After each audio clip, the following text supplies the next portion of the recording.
problem. Go ahead. All right. Evening, everyone.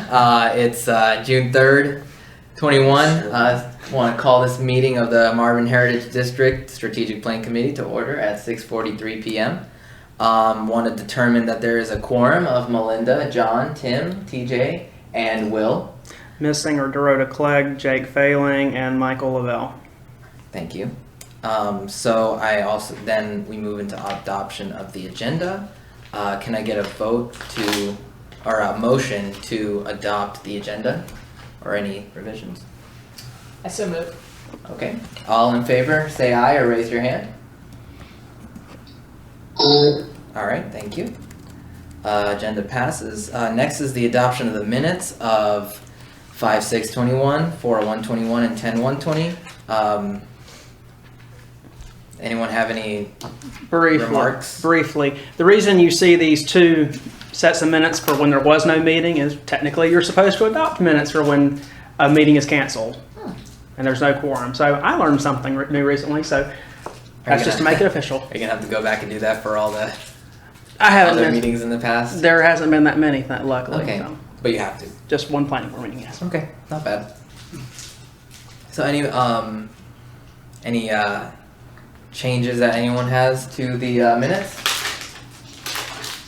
Okay, excellent. Then can I get a motion? Was that? Okay, can I get a motion then to adopt the minutes? Oh, you got one. Okay, Will? I'll second. Motion, sorry. Cool, thank you. We actually don't need seconds. We're not doing seconds in this committee, because everything would take twice as long. And PRG. Oh, PRG needs a second? We never did And seconds. Spain Board of Adjustment. It's written in your rules of procedure to say you guys don't.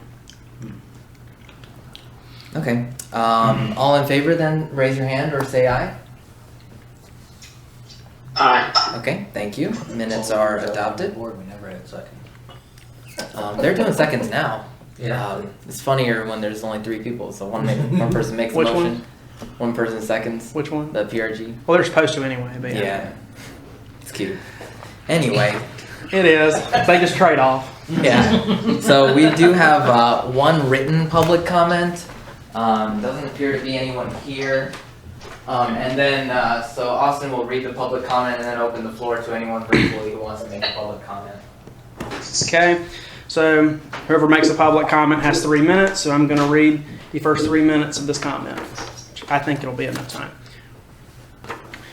As homeowners next to the proposed Marvin Heritage District, we have closely watched the planning process since the conclusion of the public survey completed in June 2019. We appreciate the efforts of the committee and their time and attention to this important effort. We also feel the plan being developed is not consistent with the desire of the public and the town council as evidenced by the 2019 community survey report dated October 30th, 2019, and the Village of Marvin 2020 Land Use Plan adopted November 10th, 2020. Following are high-level comments from those documents. The top 5 adjectives that respondents felt best to describe Marvin are safe, peaceful, suburban, comfortable, and overdeveloped.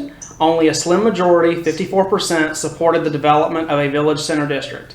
A majority of respondents are not in favor of increasing residential density, 69%. In response to what planning projects should the village strive to accomplish or improve in the next 5 to 10 years, 83% said no to developing commercial districts.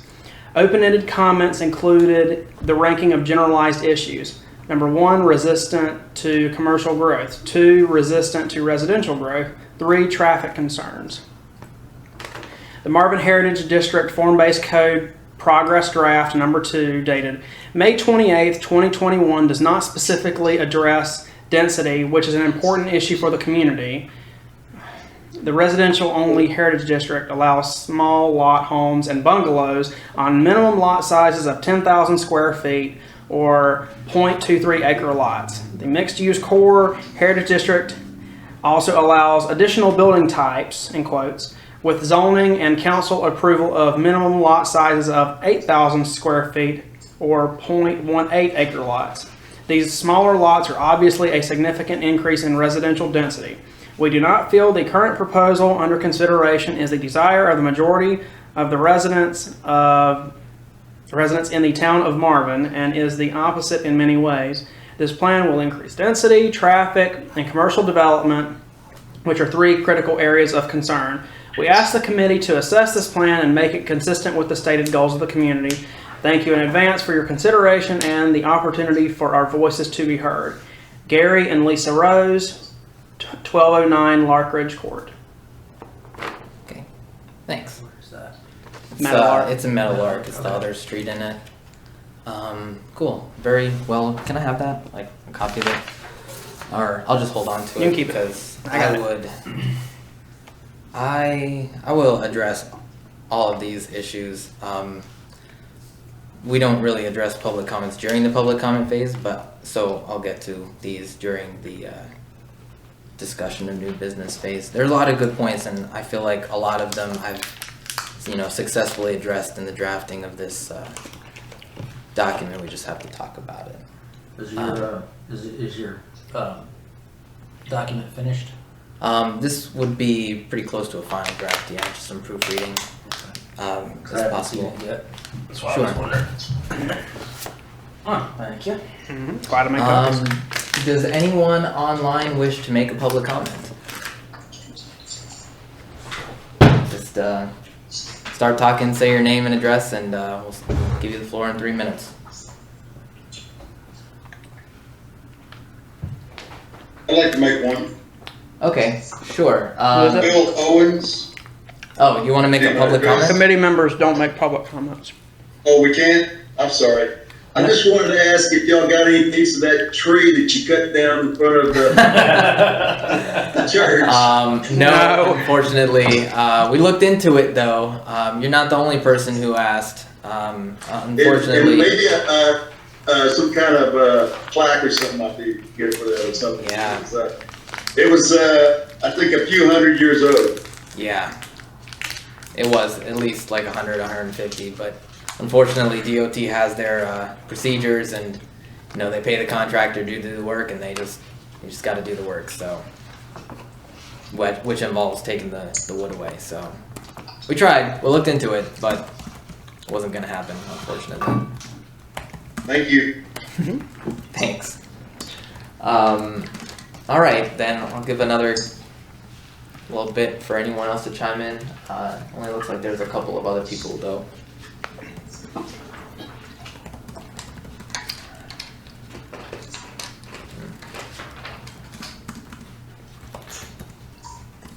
All right then. Hearing nothing, we can move on to new business, which is number 1, discussion of the final draft of the Marvin Heritage District Form-Based Code. So this is really exciting. I think it's prevailing. First thought is, oh wow, people are telling me we got a lot of distance in a short amount of time. But in reality, we've been talking about these concepts for a year, 2 years. If you want to talk concepts, we've been talking about it for almost 20 years. And it's finally just written down into a document that, like I said, when the public comment was done being read, this is really a document created by the community in a way that is very exceptional. The resident survey, goes into this. There are some workshops and all the public input that was received by the planning board, the council, the committee, this committee, and the general public over the course of the past few years went into changing details iteratively for a whole year until finally this document was created. So I guess I hope that you all have had a chance to at least browse through this document. I know it's pretty big. It's like 50 pages now. So I won't be offended if every single one of you hasn't read every single word. But I would like, I guess, to take this opportunity in the beginning to just go through the table of contents, as that does kind of describe all of the things that we would be regulating in this district. first, of course, to back up a step, a form-based code regulates a district based on the way it feels and looks, rather than metrics and more textual regulations. So in this form-based code, we have the districts. The district map is a few pages up. Then we have building types, and then we have the general standards, which list the buffer types, the streetscapes, parking, and street network design, signage, lighting. We've kind of streamlined the signage section since we last looked at it to be very simple and very restrictive. Lighting, historic preservation, tree protection, which is also pretty lean because it borrows on our existing tree protection ordinance, which is very strict, but then just makes it a little bit stricter by saying not only do you need a tree removal permit for large trees, but you'll be fined a very sizable amount. I like kind of picked a number that I felt would be like prohibitive for people to cut down large trees as a kind of response to the desire to keep heritage trees. And then there's the uses section. This was also very important to the community, and the table that's in the uses section was narrowed down by this committee a few months ago. Then it was put for public input and the planning board input, and then ended up being what it is today, with perhaps some minor modifications that are still open for discussion. And then finally, the public space standards, which is again a really big part of this district. I want to reiterate that while the person who's making the public comment has said, they raise complaint with the lot sizes being smaller than average, but that is the trade-off for having a huge public open space standard of 30%. If you're not a planner, that 30% might just be a number, but that is an intentionally very large amount of public open space that we would require developers to yield of their land. For reference, Marvin Gardens, which is our Publix, Newtown Road, Providence Road, big 15 years in the making commercial district, we asked them of 1 acre out of 38 acres, which is 3%.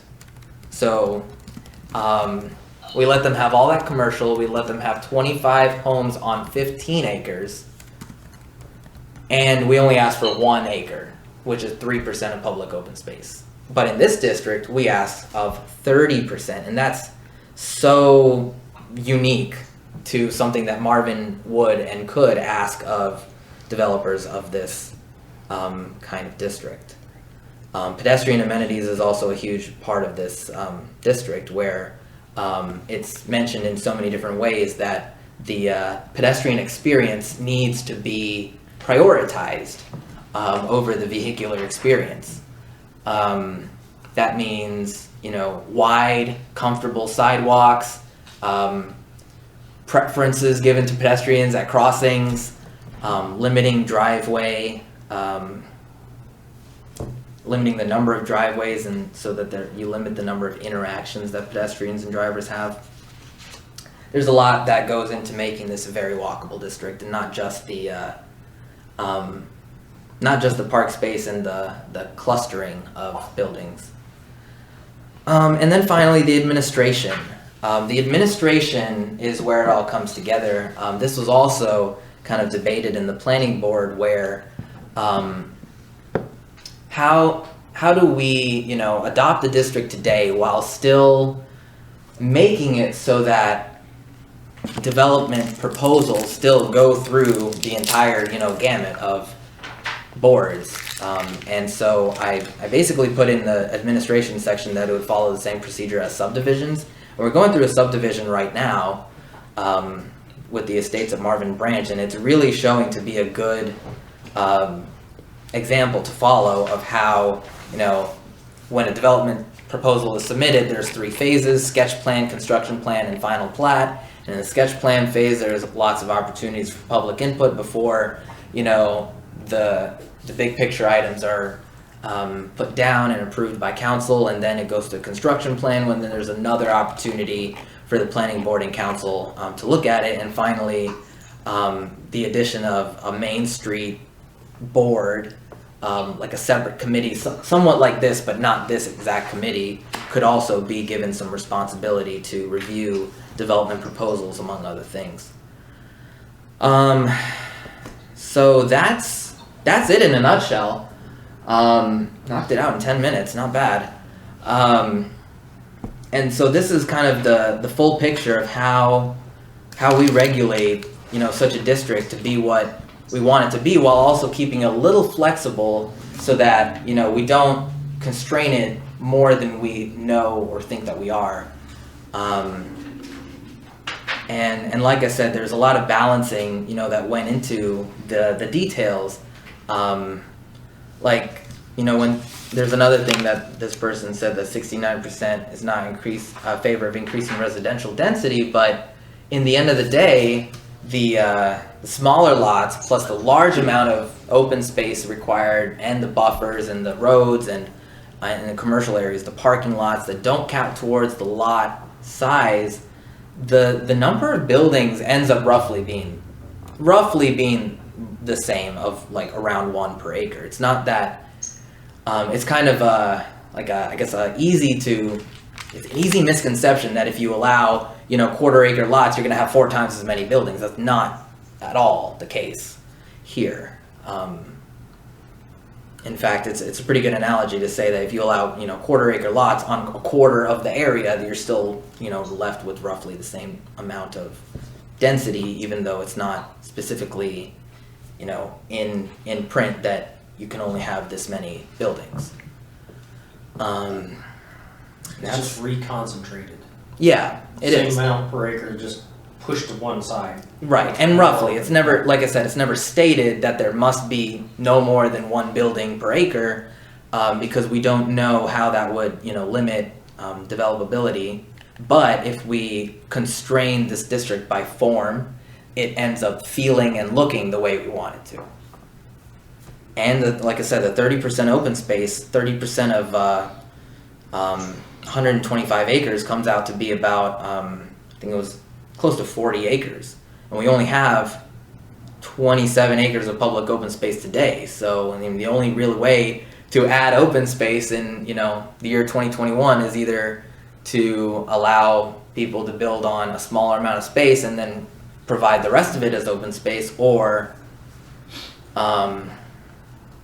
buy the land outright as the government, and that's not nearly as feasible as the former, so that's the way we go about it. And 77% of people said they wanted more open space and walkability, so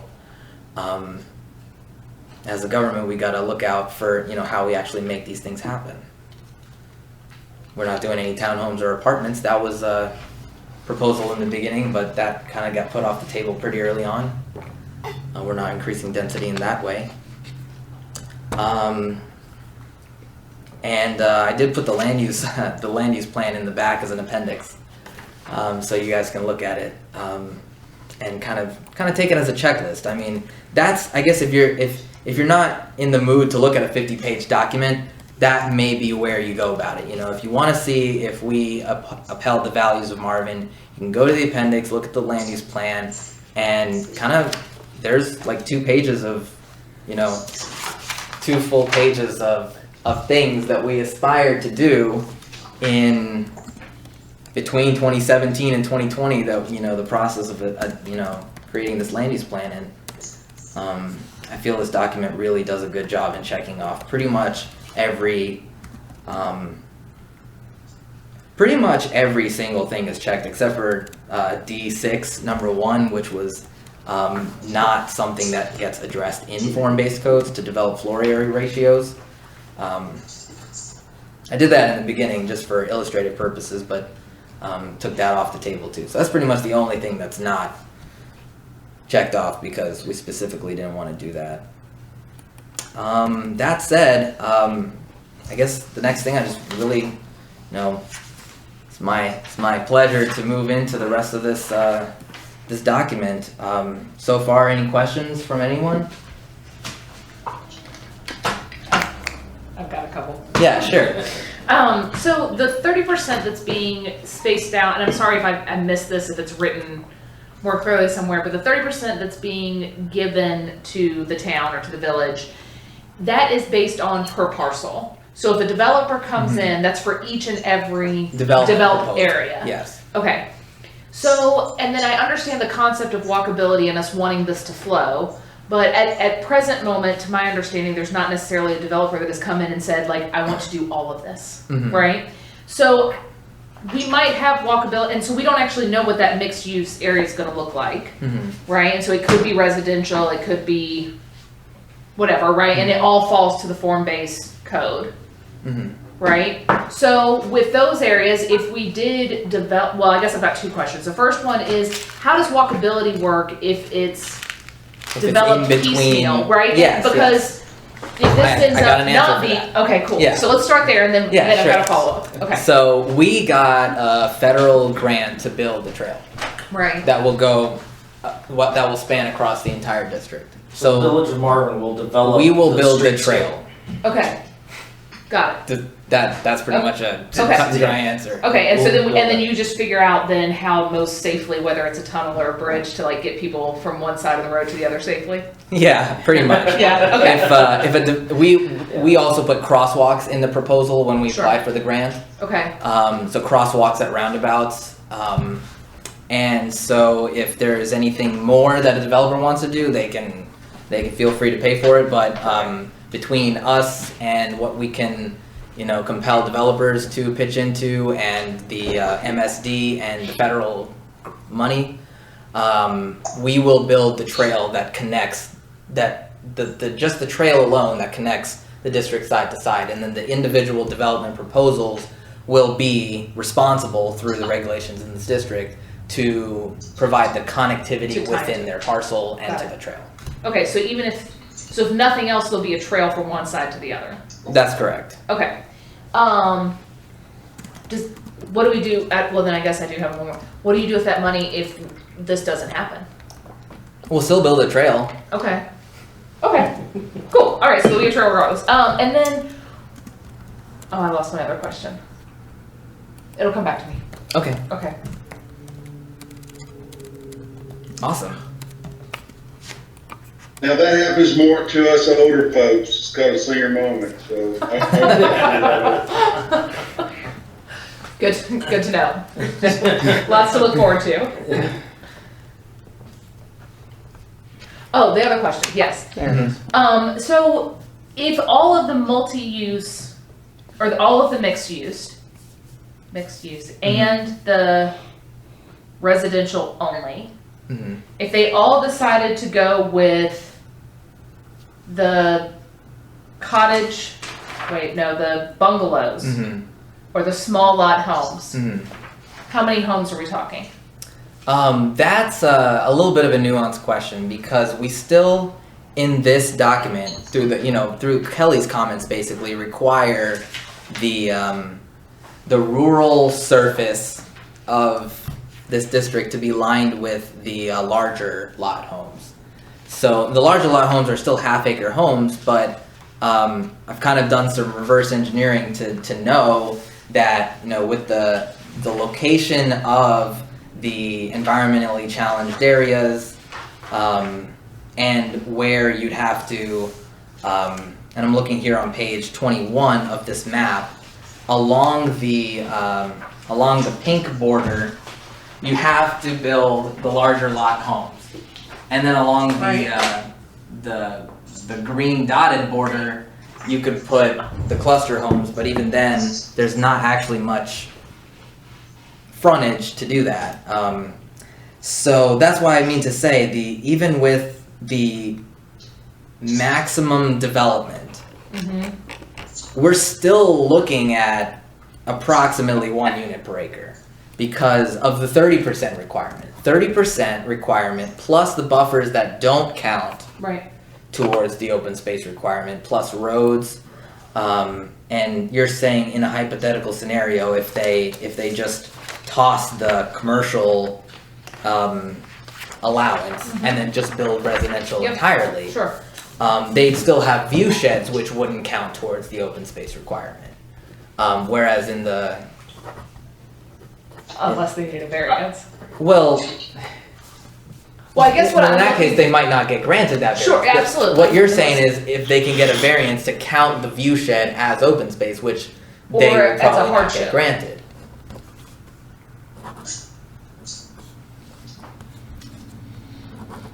I just guess don't. what I I'm don't see that wondering, being right, granted. I don't see that being granted. Guess- But I guess you never know. I mean, so, but I guess my question is what is the maximum number of homes, Mhm. right, to the persons, because I am, and I know we didn't want to use the word density, right, I Mhm. understand that that's a dirty word here. I guess my question is, what is the maximum number of homes, Mhm. of households, and then we can extrapolate cars that we're looking at adding in this condensed area of our village? Mhm. So if someone comes in, let's say it is a single developer or whatnot, but they come in and they're like Mhm. residential, that's how we're going. What is the maximum number of homes that could impact our area Mhm. based on the way that this is configured and set up? Yeah, I've not really thought about like the site design of a mixed use parcel if they only did residential. I don't see anyone wanting to do that. Which is why I didn't think about it. I have thought about like the number of buildings that, you know, when you consider that the commercial areas will require parking, and that doesn't count towards the number of buildings or the lot size. I did count about 26 buildings on, you know, Scotland's 26 acres and about maybe 12 or 13, but probably 12 buildings on the Ardrey 11 acres and, you know, 6 or 8 What would- residential and, So what would be the impact? Say we didn't do the MHD and we did all residential and it went by 1 per acre. What would be the yield of impact on the community with that scenario? Would it be a similar impact if you had Melinda's scenario? Would it be a similar impact to that? Well, and Because I think that's where that's what I'm kind of asking, people are thinking about, is it going to be, what is the maximum impact and like this is 56 acres total? the mixed use area would be, No, I mean the whole thing. The MHD is 56. Well, but oh, the some of it MHD doesn't in all is count. 125 acres. 125. So there would be Right. 125 homes Mhm. if it was all residential, no impact. Let's say the churches Maximum. and the 'Cause- village hall don't. Right, because we can't Okay, count the yeah, churches in the village so hall. 100. And so maybe we're at 100, right? So 100 homes Mhm. would be the impact if it was all residential, no Right, MHD. based on the way it's set up So now. that's the comparison on that Right. side. And then Right. how many? And if you did- right, and so if you were to, well, let's take the first scenario where all of the mixed-use parcels do have commercial. I counted about 85 to 90 homes If we have mixed use.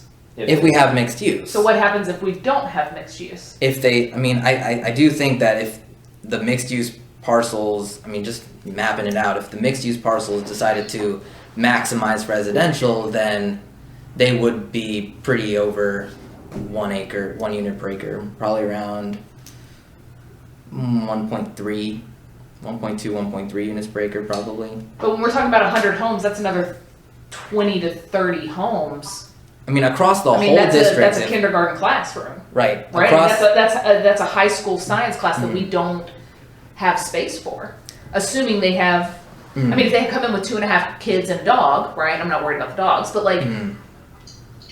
that's a 30%, a 20 to 30% increase. Mhm. Right, I mean, just talking fundamental numbers, so, right, when we talk about the lot size, when we talk about these things, I think that it is a gross assumption for us to assume that they would not just put in residential. And I think that for the village, given that nobody likes the density word, that we should do what we can as we set this up, not to encourage higher density, So to require it to be mixed and not be able to go. well, I don't Yeah, think that over- yeah, form-based put a code percentage allows in. us to do that, right? Can you put a Form-based code just percentage sets in? the parameters.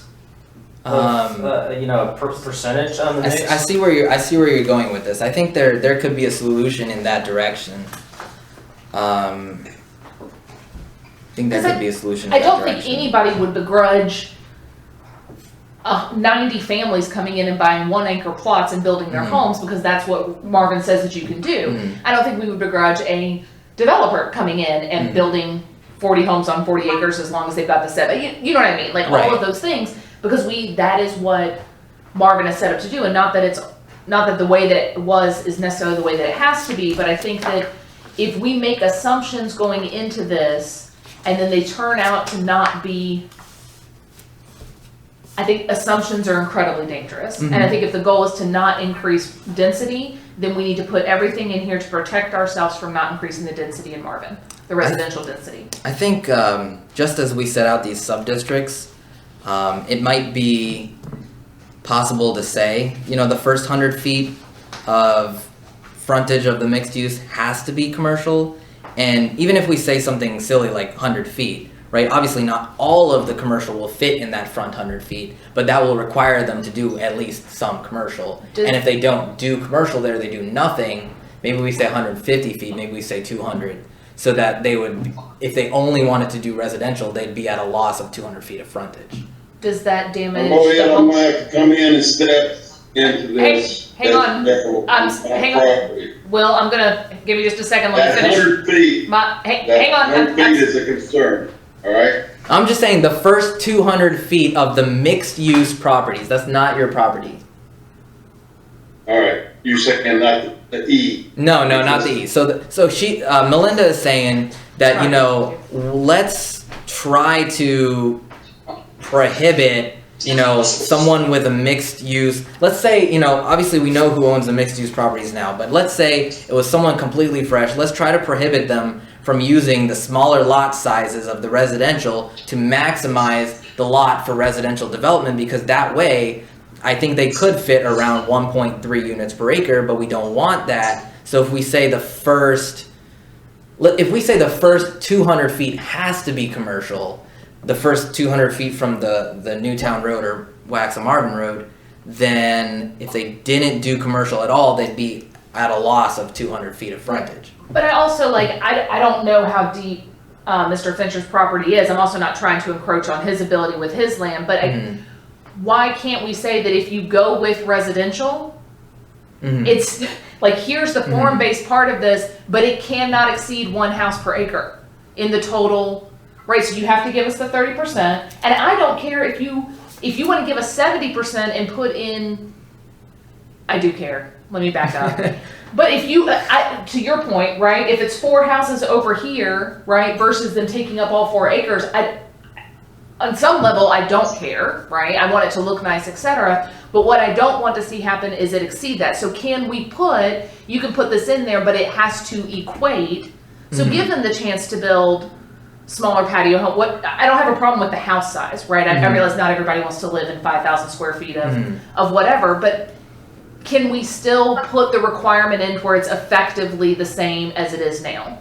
Yeah, I think that's possible. So here's the deal, and you can do this, but if you've got 47 acres, you've got to do these setbacks, you've got to do this, and you can put these homes on it, but it basically still has to equate to the 1 house per overall scheme. In the overall scheme per parcel, not in the overall scheme of the Heritage District, because if it gets... Well, that's kind of the whole point, is that we're reconcentrating the residential to fit in a smaller spot in the overall. So we have 100 acres of space with 100 homes, but they're all moved from scattered all over to just these couple of spots, and then it's commercial in the rest of the spots. Well, no, and then open space.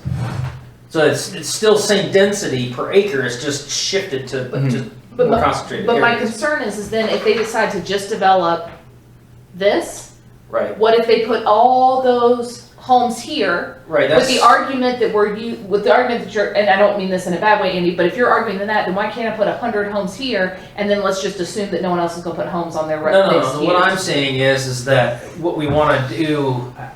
I'm saying what you're proposing is, I like that idea. What I'm saying is that the overall number of houses we want to stay at a maximum of 100 in this district, but we're putting them, like if that one property is all residential, we know that that's going to have X amount of houses on it, and the mixed use ones can't have over the rest of the remaining number of residential uses, and we have to restrict those areas to be able to accommodate that maximum so that we don't go over the number, but allow them the opportunity to get anywhere up to that number.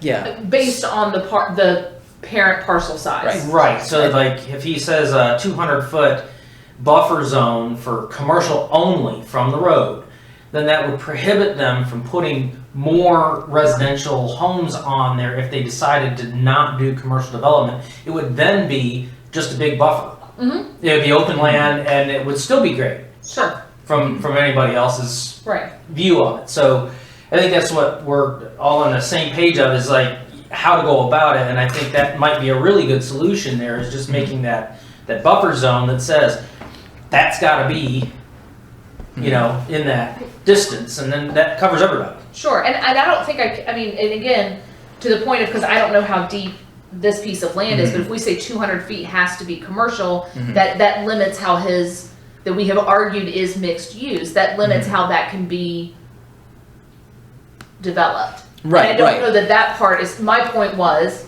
actually, I don't know that that's fair to the landowner for us to put that on it, because again, if they just want to make that 200 feet of parking and add that to what you want to give us, as opposed to putting in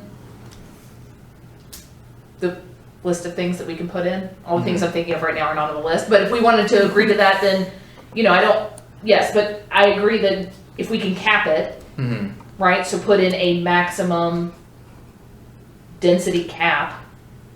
Well, I mean, somehow, not by explicitly saying that, because I think not only does a form-based code not put a density, but I mean, there's a big consensus to not have an explicit density here. But I hear you. There's got to be different ways, and maybe the 200-foot buffer of commercial only is not the way. Maybe it is, maybe it isn't, but there's surely a way, and maybe there's just two different rules, like for the mixed use. Like if you're gonna go only, we require at least some residential to buffer the back, but if you're gonna go only residential, maybe there's another set of rules. I think honestly that might be the better way to go about it. Just if we allow that option for people, we can write another set of rules. And it wouldn't really even be that difficult to do.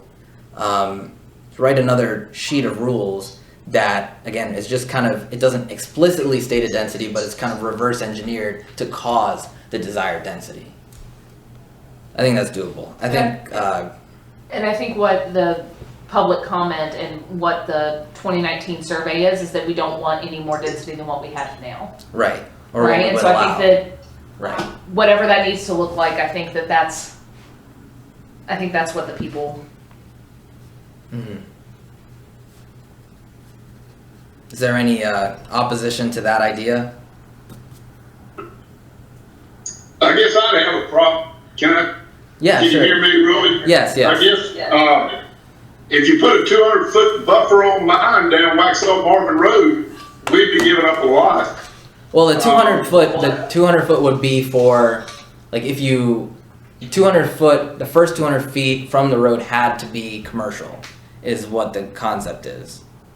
At one time, we were talking about 50 feet from the road, and placing the buildings with a lot of green space over there. I guess I'm just confused as to if it's not built, then I'm a saddle with a 200-foot buffer where it's in place forever there. I guess I don't. Right, and that's honestly why I think the better way to go about it were to be if you wanted to do mixed use, here's the set of rules, and if you wanted to do residential, You're sharing the bottom screen. here's the other set of rules. Yeah, WebEx just changed the interface on me, so It's middle Google Chrome there. no, I'm gonna do it this way. Okay. So let's say, so you're saying, you know, if you for some reason you did want to build all residential and you lose the first 200 feet, that kind of right, that shuts you out into building pretty much residential only in this part of your property, I guess. I mean, yeah. So that's honestly why I didn't think that was really the answer to this question, because like the original issue is that, you know, residences are allowed to be as, you know, as little as, you know, half an acre along rural subdivisions, and then, you know, 10,000 feet in the middle. So I wouldn't think it would be lucrative to do residential only if you have a commercial allowance, right? And that's why I didn't even take that like scenario into account. Yeah. No. But do you, Tim, like as an owner of one of these mixed-use parcels, do you think that it is possible that you or another person would want to do the residential only version of this district? I think this corner lends itself to be, if done in the right way, it'd be a great place for the village to have a central place to gather, to walk from the Odell, Scotland property, go by Mr. Owens' house, stop in for a eat there, whatever. It's a short walk. You have the churches on the other side, you got the town hall on the other side, and I just, you're gonna need a little bit of room to build something to make it spacious, I guess is what I'm trying to understand.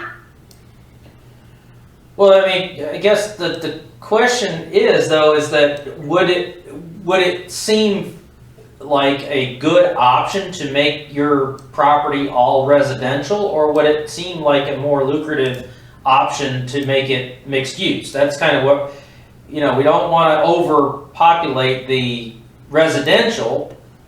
We're just trying to get a feeling, Tim. That's kind of what we're. Right. I mean, I think y'all have heard this. I'm sorry if I'm repeating it, but I thought if I could do some commercial, it would be something I could pass on to our family. It's been in the family for 250 years.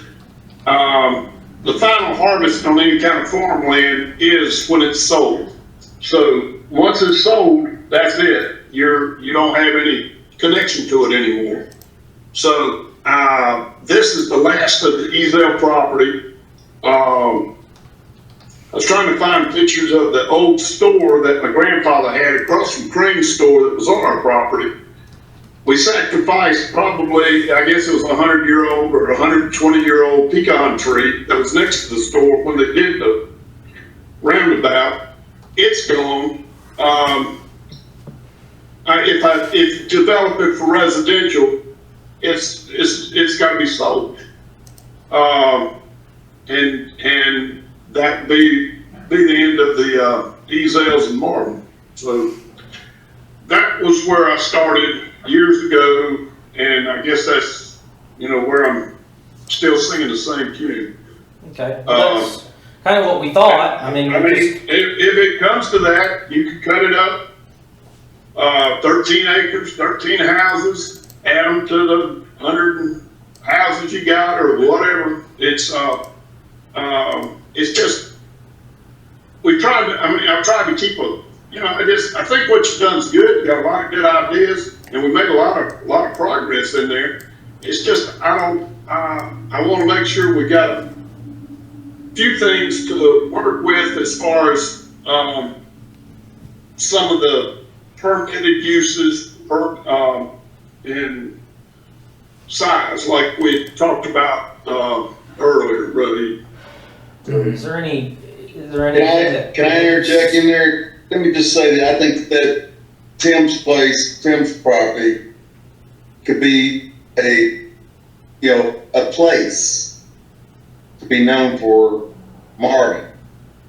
And the only way you're going to do that is have the mixed use. You can have the residential in the back, commercial in the front. That's the way I think y'all had got it set up. But Marvin's got many neighborhoods, many houses. There needs to be a sense of place now. I think his property could be that.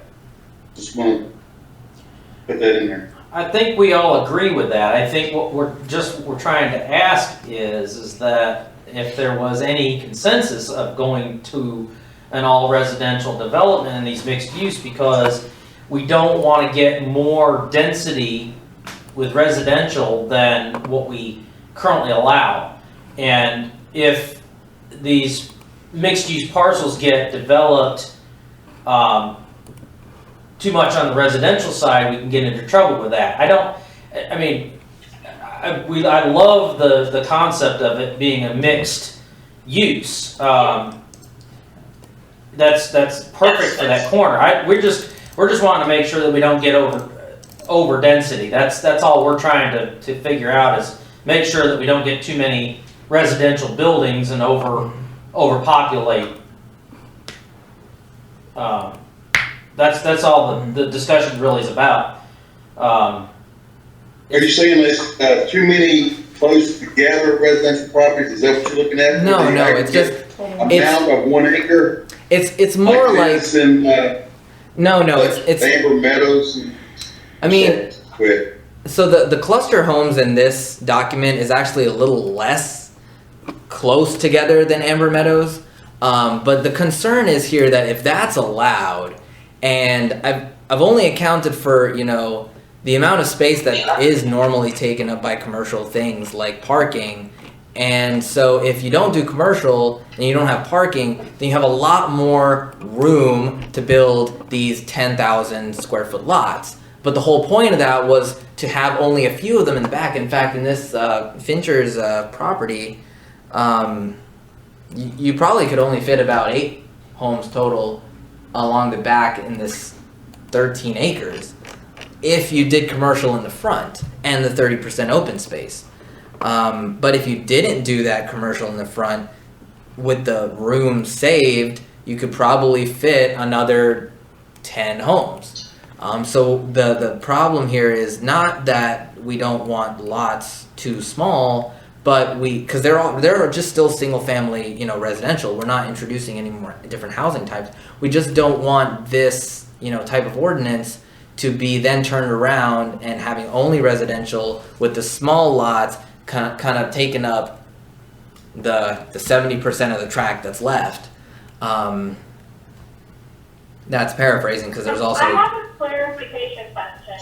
Hold on. Oh, that's Emma. Yeah, sure. Why can't you require mixed use zoning to be mixed use? Like, we're talking about residential only, but why can't you just say there can't be residential only because this is mixed use, then if you do residential only, it doesn't meet the intent of mixed use?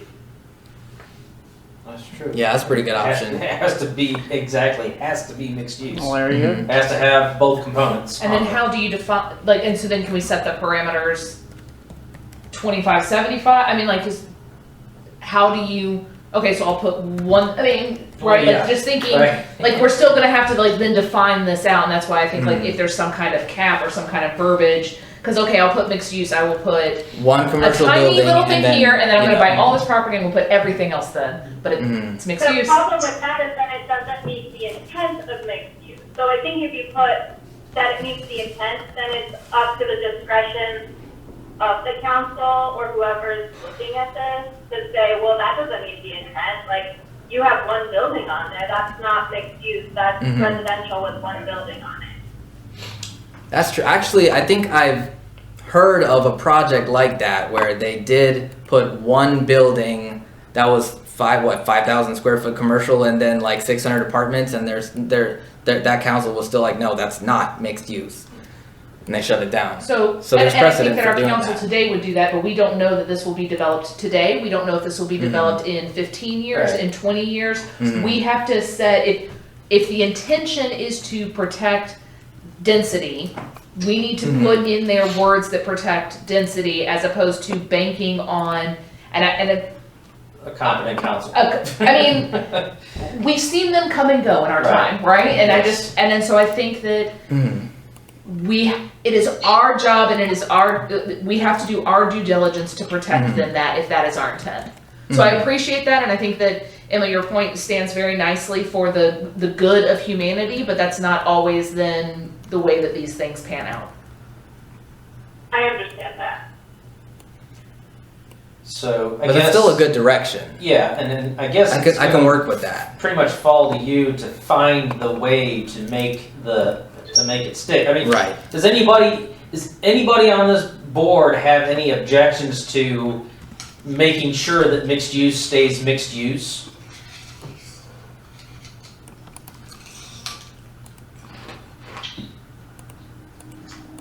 There you have it. So, yeah, so that's, I mean, just, all we wanna do is just make sure it stands as mixed use, so that we don't get that scenario that you brought up. I mean, and it's a Or- very real possibility that Sure. somebody could manipulate the But system.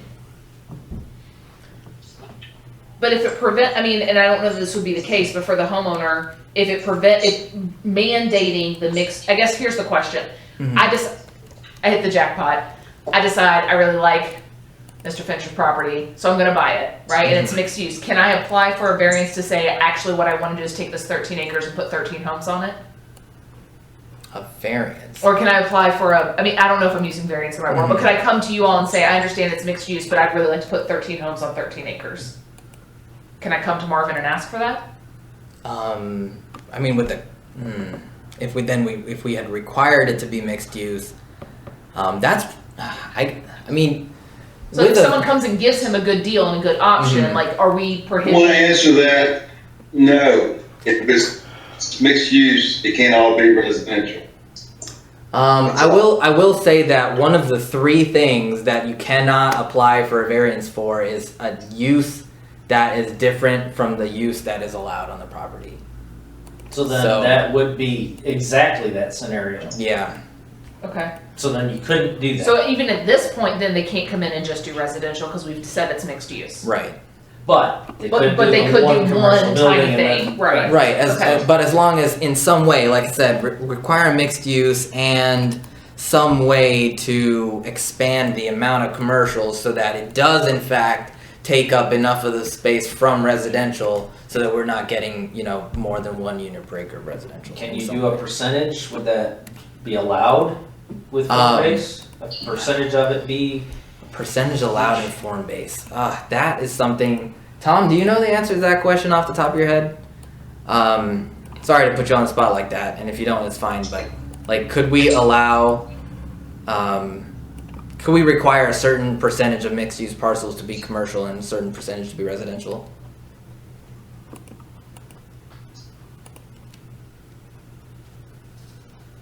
Oh man, he's having bandwidth issues. So, anyway, in any case, I'd have to look into that because that's one of the core principles of form-based code that we, Hey, Rohit. Oh, hey, there you go. I'm sorry, it took a while to unmute, but yes, you could do that. Some either required or some percentage of the area. Okay, well then that would kind of cut it. Pretty good. Require somewhere around 15% minimum should do it to take up enough of the land with commercial that you can't put more than 1 unit per acre of residential with our even smaller lot sizes that we're allowing. Somewhere around 15 to 20% should do it. Anybody have any issues with that? With just requiring a certain percentage of commercial to keep within the designed mixed use? Say that again, Andy. A certain percentage of commercial to keep within the original design of mixed-use properties. And just to clarify, you said a minimum of 15% commercial, right? Right, on the mixed-use zoned properties. And 15%, I mean, that's a number. I have to work with that number to make sure it's right. It could be somewhere between 15 to 25%.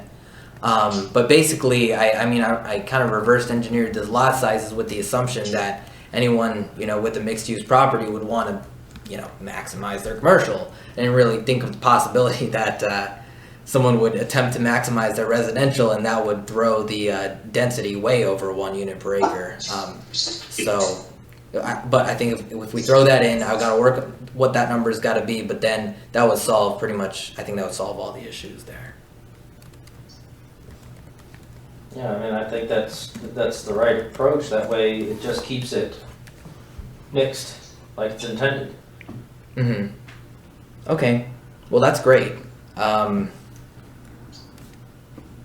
think that'll ease a lot of concerns from, well, it eases some of my concerns, and I think also from the community and from the feedback that we have had about this. Mm-hmm. I think if people know that this will not add any more density than if each of the pieces sold on their own to be 1 acre. You know what I mean? Like, I just think then it's either, right, it's the same number of houses, it's, Right. I mean, that doesn't Probably necessarily less number of mitigate the houses. traffic concern, right? Because, Right, but But then it we have does- different ways in the Sure, traffic mitigation yes. section.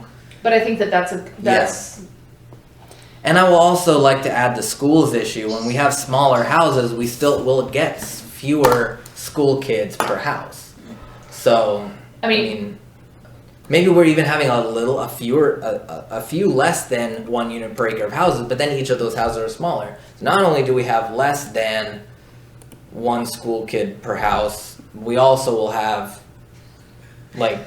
now Bradley, less you houses. went to that apartment complex where that's what the Yeah. developer said, and we saw how he got chased out of town. I know, You gotta but be careful there, buddy. now the county's come out with a study, a study of the past 20 years of actual school kid data, and how many, depending on the type of subdivision that they are, how many school children per household was yielded. And so like Firethorn came out to be like 1.1, Chimneys was like 1.5 school kids per house. That is, and then the average across the county was like 0.5 school kids per house or something like that. Well, the Chimneys, it makes sense because it's a neighborhood built next to a The school. school. So Right. it draws school-age families. Well, to Chimneys that. was the highest in the county. Yeah, well, that makes Right. sense. And- It's but like I having think your own that here school. too, like if you can get a decent priced home, Mm. right, depending on the size of these homes, right, they may not be starting at the 900,000s, right, like the other Right. ones. This is going to be an affordable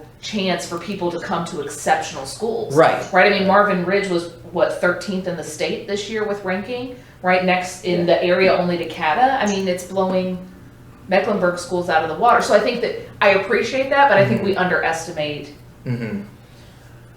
Maybe. who would move here for, but it doesn't matter, because whether they buy a 1 acre home on a 1 acre lot, or 1 home on a 1 acre, you know what I'm saying? If we're not changing the density, then it's, Then that's quite doesn't frankly, matter. none of our business, Right, right? right. Like, yeah. That's fair. I shouldn't have even brought it up. Yeah, but they can be affordable at $575,000. Honestly, And around here, that's a steal. honestly, that Yeah. might be how it goes, because I looked at Archery on Zillow and they're going for 600K, and it's not even like, it's walkable within the community, but it's not walkable to anywhere. So once you throw that, a walkable community next to a walkable downtown district, it might even be more than 600K per house. I mean, I've got a 950 square foot house that's worth 276 according to the county, so it's like, it's way up there no matter what you've got anymore. I mean, you just about buy a tent for $100,000 these days. That's not even a joke. Yeah. So. All right. So I think, that covers like my number 2, 3, and 4 on my list, really. That kind of was a very organic conversation. Like the building types and district standards, that really is the bulk of how, this district is going to look. The idea that, we finalized on a commercial district that, the buildings look like houses. That was the big concern in the beginning when we didn't come this far. People were like, oh, no strip malls, no big box stores. Well, we're not going to have that. There's no way, if this district is adopted, tomorrow, that someone could come proposing a strip mall and fit it within the parameters of this district. So I think we did a good job for the community moving in that direction. I'd like to say I think we're doing a great job with balancing as much as possible the concerns of both ones that are wanting everything and the ones that don't want anything. So I think you guys are doing a great job in that respect. Thank you. It was a goal, I guess a personal goal of mine to take all the people that didn't want this district at all and mitigate their concerns as well. So I guess then we go into the buffers and open spaces, because the buffers is also a really important part, like of mitigating the concerns of people who don't want this district, I guess if you want to say, or at least mitigating the issues that people might have if they actually live backed up against this district. So the buffer matrix is complete now. It lists every possible surface and basically describes that cluster residential is not allowed to be adjacent to rural, and that cluster residential has to have a greater buffer from the major road if it was going to be that way instead of suburban residential. Suburban residential here we've classified as like the half-acre lots, and then cluster residential is the 10,000 square foot lots. The commercial is not allowed to be adjacent to, the mixed-use commercial is not allowed to be directly adjacent to rural or suburban, but the commercial, in the commercial-only district, obviously has to be adjacent to something, so I've said 100-foot buffer and as much depth as possible for existing buildings, plus a row of evergreens. So it's not just a mature tree buffer of 100 feet, but also at least a row of evergreens on one or the other side of this buffer so that you get the most screening possible. And in the appendices, I've put out a picture that I found on somewhere else along Newtown Road, where a 100-foot buffer of mature trees is basically like a wall. And then if you add, obviously there's winter, but if you add a wall of evergreens, it's far enough away that you should never see it. So that's Rohit, can I ask you, is that buffer also referring to mine? No. I've throughout this district, I've made clear the E district. The E district has certain allowances that are in either direction of the commercial and the mixed-use districts because of the specific scenarios. It was always a concern from the very beginning. Melinda, you might have been on the planning board early enough when, even before this committee was created, we were like, how are we gonna require 100-foot buffers when we have a couple of properties that are vying to have commercial that don't even have 100-foot depth in total? And to put them in a different sub-district was the solution to that. Right. So we allow them to have thicker but less deep buffers, and in exchange limit slightly or make more uses special use permit in the commercial use category. That's part of the opaque fencing and double landscape trees and things like that. Right, exactly. So 2 rows of evergreens and a fence could easily fit in, maybe the trees are 5 foot, 6 foot on center, and then another 2 or 3 feet. They could fit in about 10 feet of 10 or 12 feet of depth, but they'd be pretty thick, and they would solve drainage problems. What's the height of the fencing? I'm not sure if you had that in the height of fencing. That's a good point. I don't think I had that in here. Our general fence standards are greater than 5 feet and less than 8 feet. I was thinking 8 feet. Yeah. maybe I can reiterate that in this district. Sure. Thanks.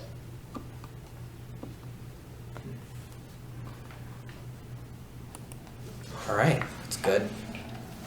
So does anyone have any concerns, complaints, comments on that section? Following Will's thing, what is their buffer on this now? Bro, I know we talked to a Yeah. couple different numbers.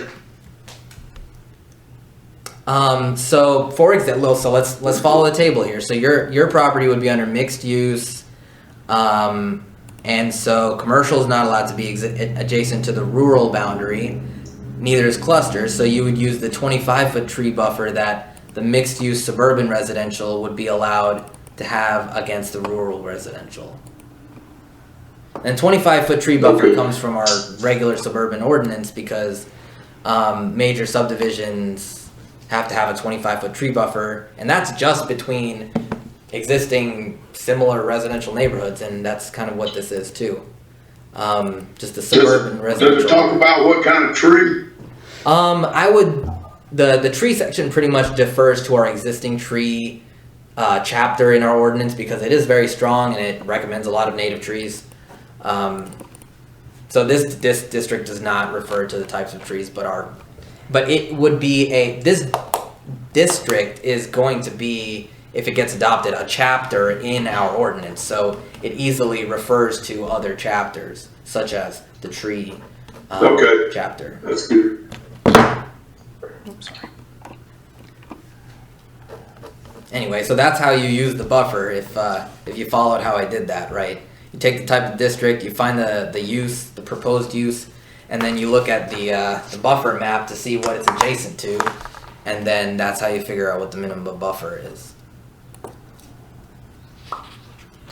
It's pretty Thank you. simple.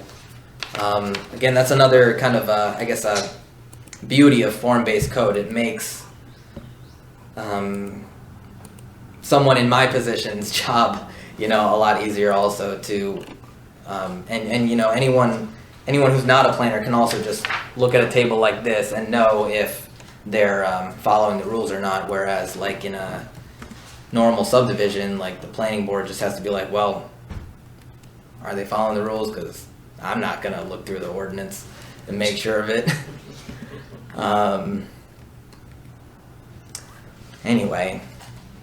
So then we go along to the streetscape section. The streetscape is pretty important too, in terms of the feel of the district. The cross sections here, I've kind of made sure that, it's known to be representative of acceptable cross sections.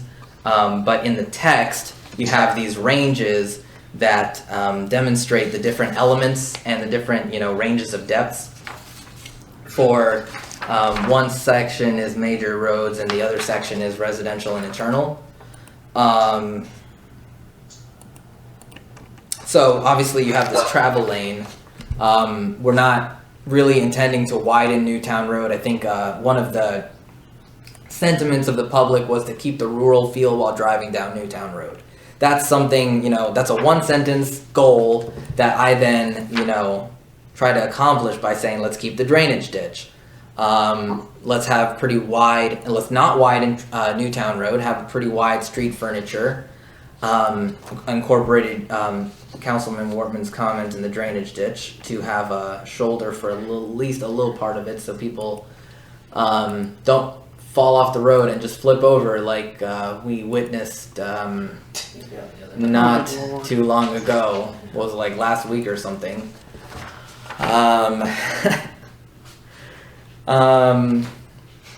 Street furniture includes, but not limited to, benches, planters, trash cans, lampposts, wayfinding signs, and kiosks. Can be electronic, digital, or interactive.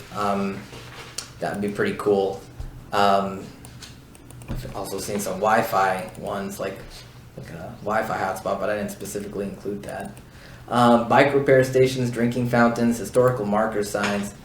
Like I said, may include but not limited to. So these are all the kinds of things that could go in that are considered street furniture. That's what some of the examples when we refer to street furniture.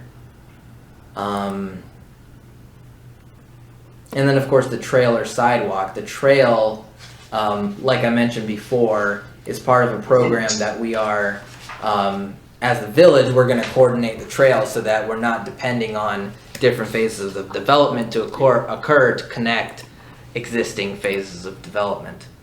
And then of course the Viewshed Plaza. Again, that's an important part of this rural feeling district where you have these, on one hand you have these commercial buildings that look like houses, and on the other hand the streetscape kind of requires it to be somewhat of a lawn.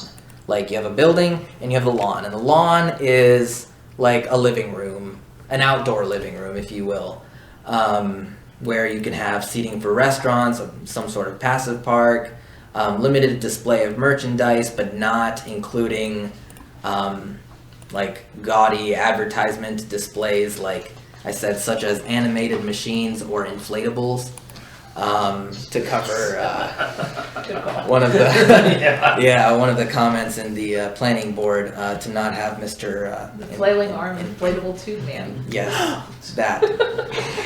I figured no one would have a problem with including that as prohibited. And of course, landscape lawn, because I've seen some really pretty,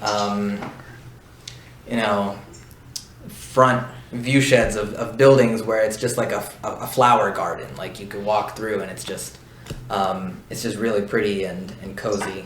But there's nothing like built there. It's just, a bunch of flowers and stuff that you can walk through. Not on the flowers, but obviously on a sidewalk.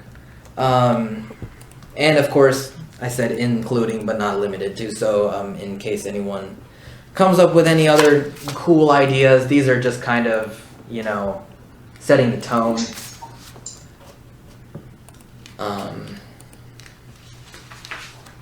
And the residential is pretty much the same but narrower. One thing I did kind of try to illustrate both in the Viewshed Plaza and the cross section is that there are some awnings like a covered patio that goes all the way like maybe 10 or 15 feet past the front of the building when you have like a restaurant that has outdoor seating in that Viewshed Plaza. You could extend that awning out to the Viewshed Plaza, but that wouldn't count towards that 50-foot minimum depth. I made it clear that the edge of edge of pavement to the front building face should be at least 50 feet, so that if the patio, is covered, that doesn't mean the front of the patio has to be 15 feet. Just the front of the building. Just one quick comment. Yeah. With an awning and such as that, what about during colder seasons when people like to put these tent-like structures out there to enclose it? Is that prohibited? It's not prohibited as it's written now. Is that something that we want to be looking at? Looking at prohibiting? Yeah, I mean, is it something that we physically want to look at? Some that's what you mean. Tent type structure for outdoor dining in front of their building in the streetscape. Is that, I don't mind an awning. Mm-hmm. It's not visually detracting, but those types of structures may not be so attractive. Mm-hmm. That's a good question. It was really convenient during COVID when those kinds of structures were considered as secluded but still outdoor. But at the same time, that's a good point. The whole driving down and still having a rural feeling, that is a little more urban, I would say. What about the awnings that zip down?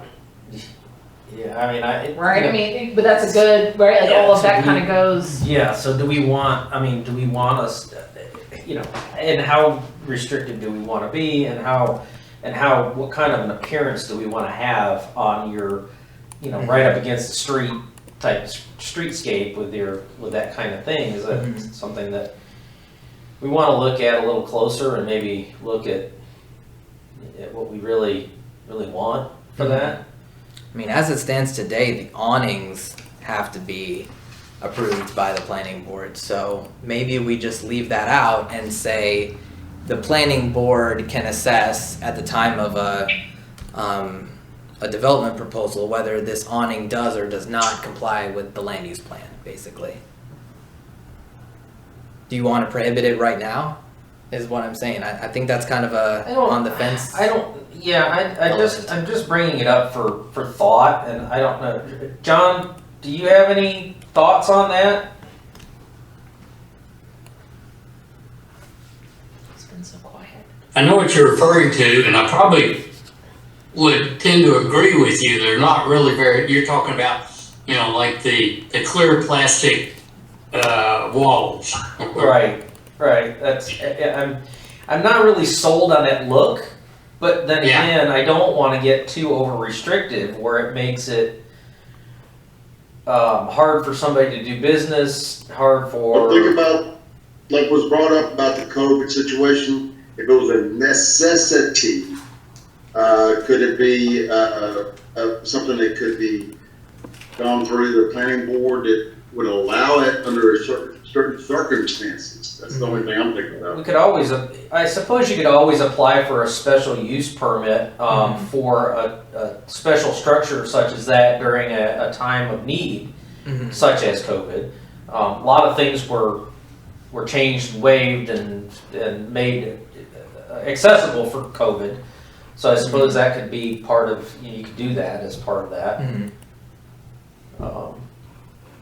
I mean, virtual meetings, for instance, that was something that wasn't even heard of before COVID. So, that's a good point. I suppose that could be just brought up for special use permit in case of that situation arising.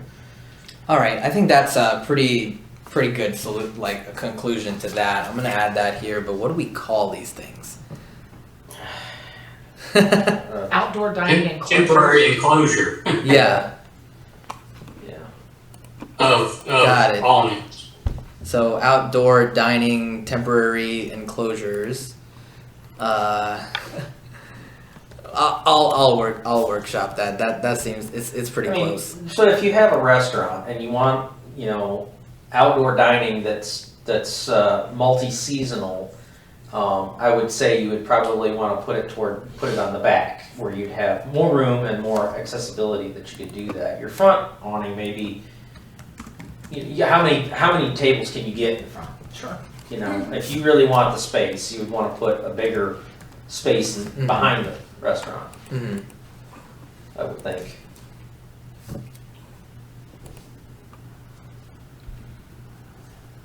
And this is just for the front view shed, right? We're talking about this in the streetscape section. Okay. The back is fine Sure if they want to put something like that in the back because there's still a lot of people who like to eat outdoors when it's not exactly warm, but still get the outdoor feel. Okay. I think that really covers it for the streetscape section. In general, like the streetscape section, again, not to, I also really think the streetscape really does reflect the rural desires, and there was not described here is the possibility for on-street parking on Newtown Road. That has come in and out of discussion because downtown districts like this usually have them, and they're also really good for traffic calming.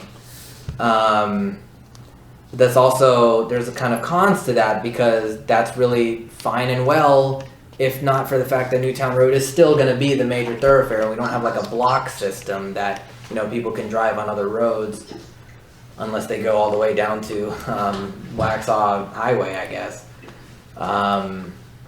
Like Spartanburg, they did their main street with chicanes and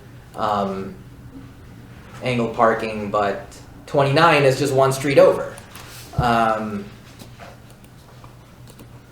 That's just the kind of holdup that I have about including any kind of on-street parking on Newtown Road or Waxhaw Marvin Road for that matter. Yes, you're in pretty much the same situation. Yeah. So, I agree. Yeah. Rohit, you're gonna have to consider my too on that one, I'm sorry, but, as far as where my property sits and adjacent to the road, you know, there's gonna be, you know, some issues there possibly. I don't know if that's anything that can be a consideration, as far as, being able to, allow any kind of parking, but I'm just thinking, you know, out loud.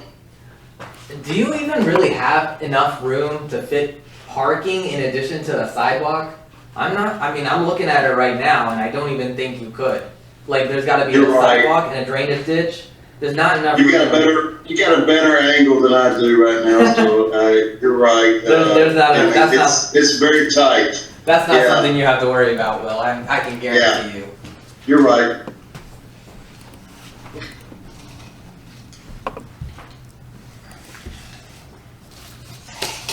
Alright. So, shoot, with no other concerns, we move into parking.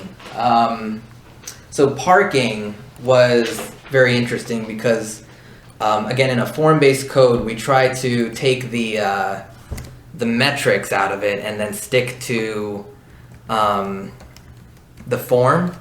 And so we kind of did away with the minimum parking spaces and said, you know, the developer will think about how many parking spaces they think they need. But we will cause a maximum number of parking spaces because we don't want this place to be full of parking for some reason. And if they have too few spaces, well then more people will walk and Uber and carpool and stuff. That's kind of how it is in the general, we talk about it in the general urban planning profession. Just if there's not enough parking spaces, they will still come, but they just won't drive. Of course, there has to be a minimum number of ADA spaces, and then the rest of the parking section just kind of talks about how they look. They have to be screened from the front. And this is actually, this brings me to another question.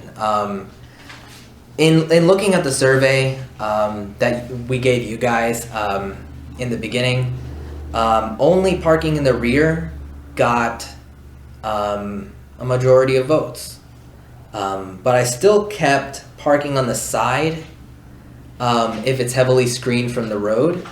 And I was wondering, you know, I was basically just wondering, like, I hate to, I guess, limit where parking can go because you don't know how these sites would be developed, especially because I'm not drawing site plans for these properties. So, is heavily screened parking on the side acceptable?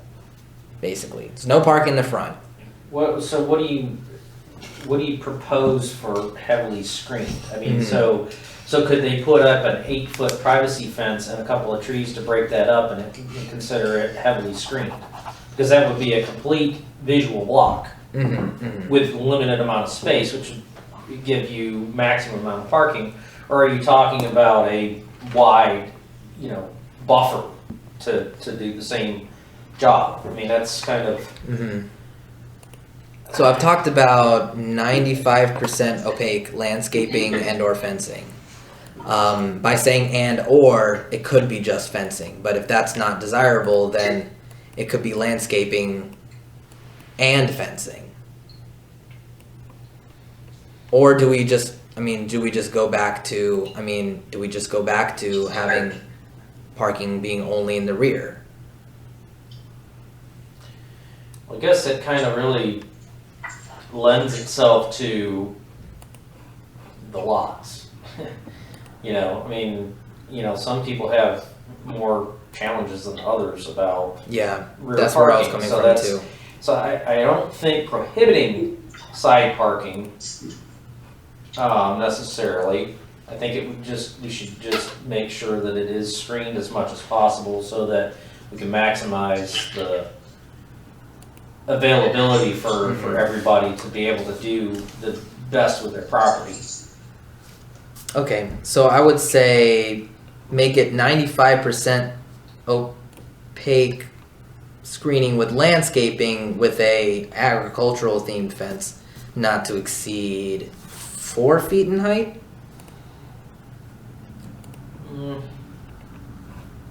Hey, Rohit, Yes. got a question. Yes. If I wanted to do parking on the left side, Yeah, you'll have to like do in that. Rumble, So would I have to have, would there need to be any kind of a buffer or screening to the property to the left of my property? no, there would not need to be screening from the property to the left of you because that property is also in this district. So there would have to be screening from the property behind you, and there would have to Yeah, be right. Even Right. if it's civic, it's not necessary, right? right. Okay, thank you. But there would have to be. Let me see how I describe this. I just want to make sure the wording does in fact say that because that was my intention.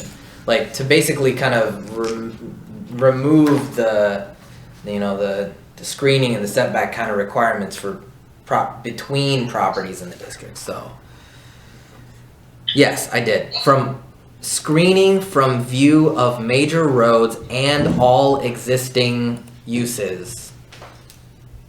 I would have to say existing uses, not in the Heritage District. Okay, to make that very clear. Okay. So, but the only thing about that, and I'm not picking on Will or anything, but that if he did put parking on the left side and he only screened the street frontage, you'd be able to see the whole parking lot anyway. Yeah, So- that's true. I mean, it really would be a waste to put it on the front if you can see the whole parking lot anyway. From the angle that you're traveling out of the traffic circle and all that, even though it is against the civic parking lot, you know, I mean, the church's lot there's no way to really screen it from the road if it's wide open. Yeah, but Will also does have a particular challenge that,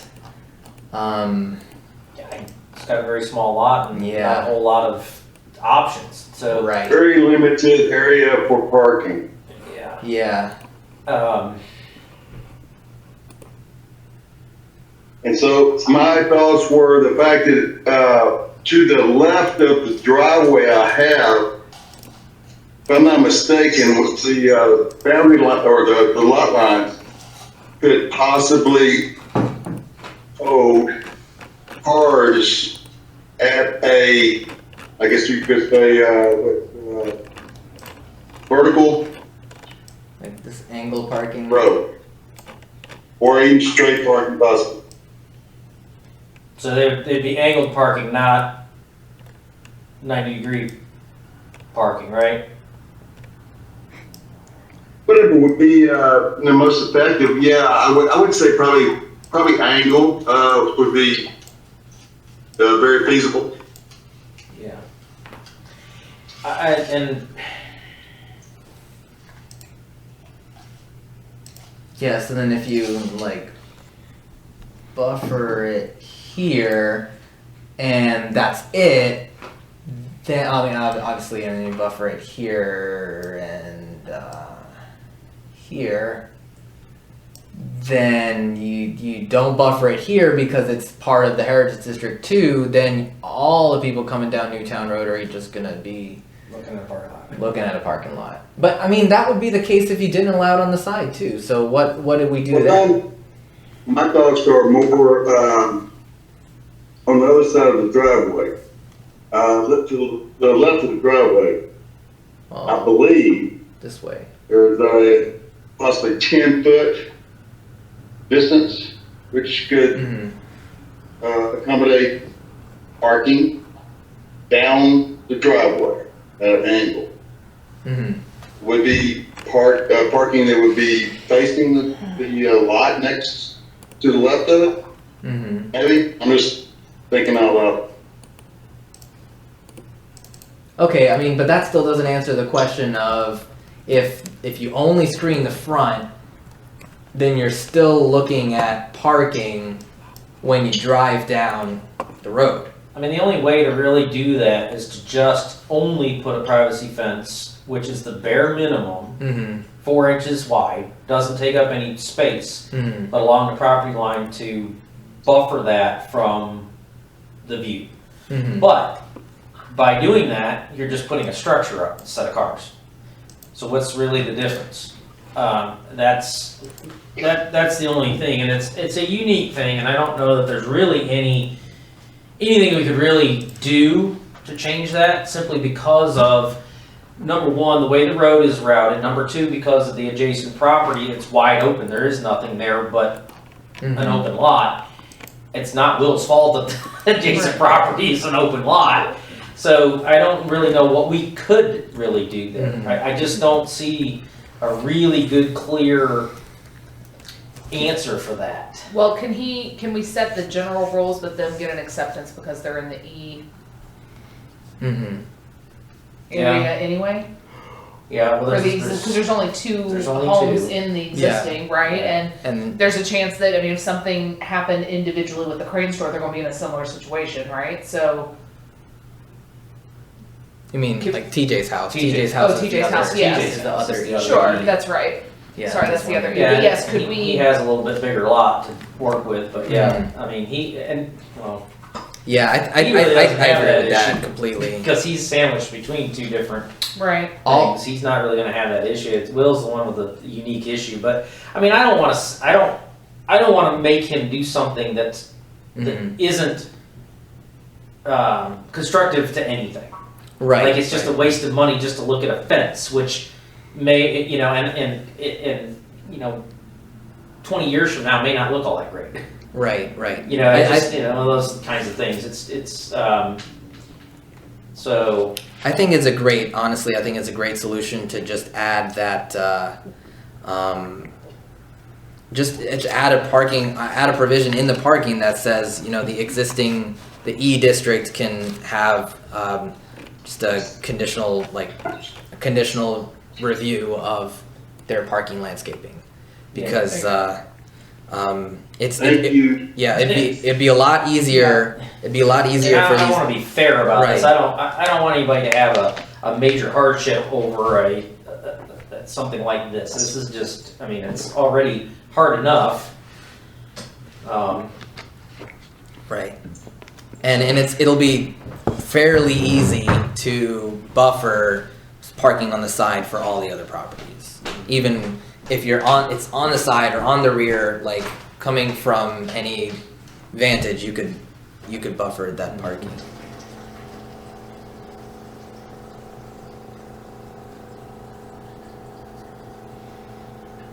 All right. So other than that, we have, internal landscaping where parking lots with vast expanses has to be broken up with landscaping. We have some really good diagrams in the ordinance section that I cited there, so I didn't want to reinvent the wheel, especially because I did mention before that this would be a chapter in our ordinance, so it can easily just refer to other sections in the ordinance. Let me pull that up real quick.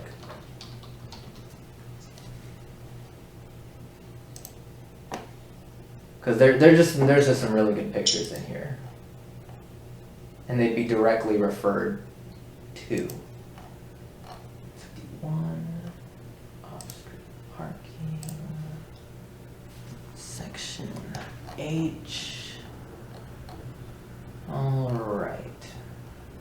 Hopefully this is coming through well. Am I in section H yet? G.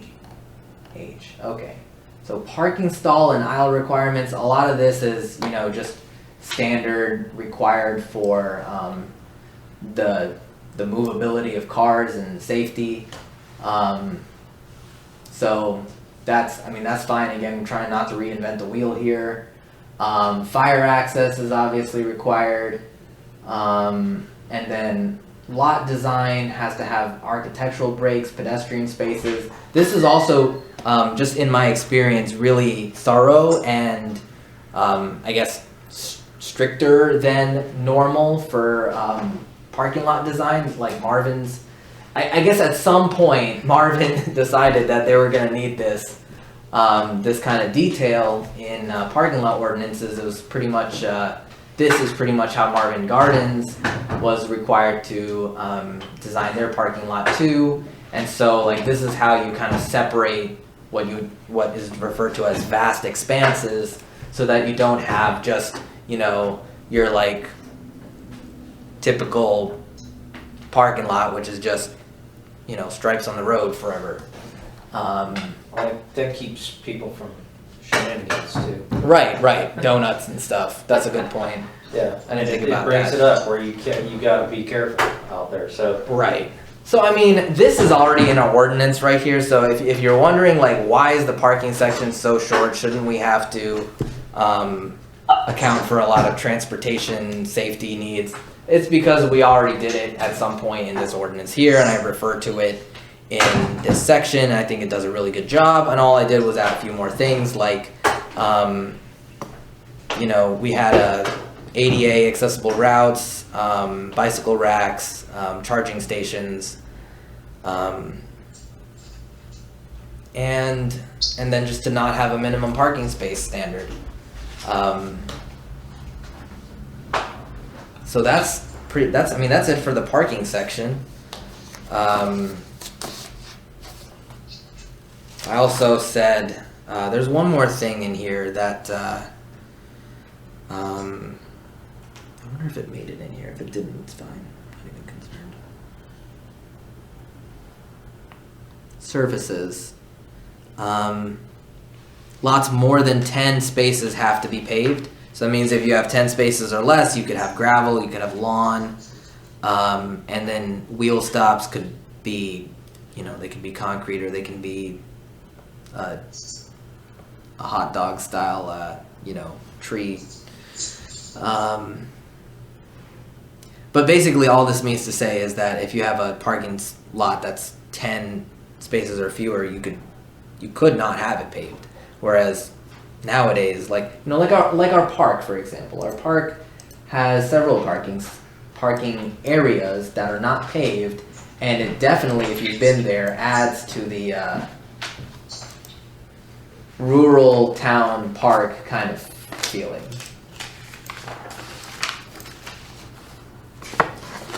Should that 10 be more? Should it be like 20 or 30? You could have 30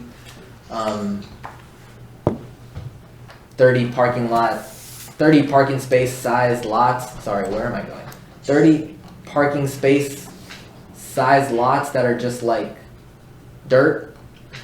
Like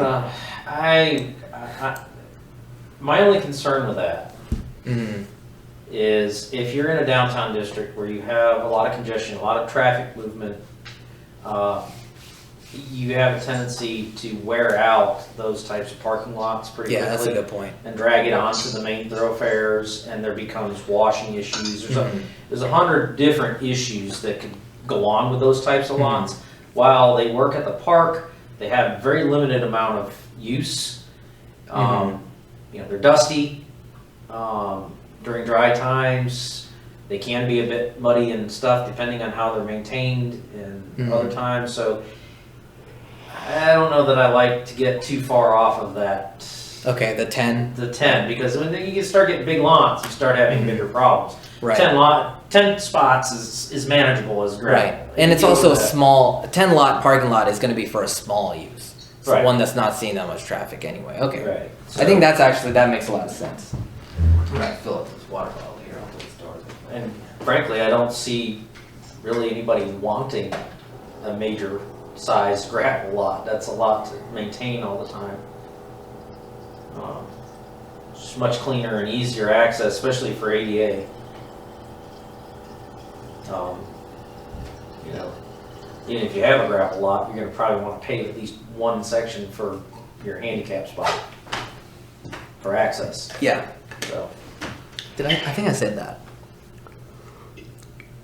ADA accessible parking spaces and accessibility routes to buildings must be paved. Yeah. Yeah. So you'll have at least one spot for a small lot, like 10 parking. You'll have to have one paved spot. Well, we do have that at the park too, in fact. By the barn. I'm not sure it's At the going to be barn. visible. It's It's at the barn. Oh, there's one there too. Yeah, this is the one I was gonna point to, but Oh yeah, there's and then one the in the barn, picnic too. area. Yeah. Yeah, down by the picnic area, there's one parking space and loading area that is paved, and one in the barn as well, right there. So I mean, it's a good way to go about it.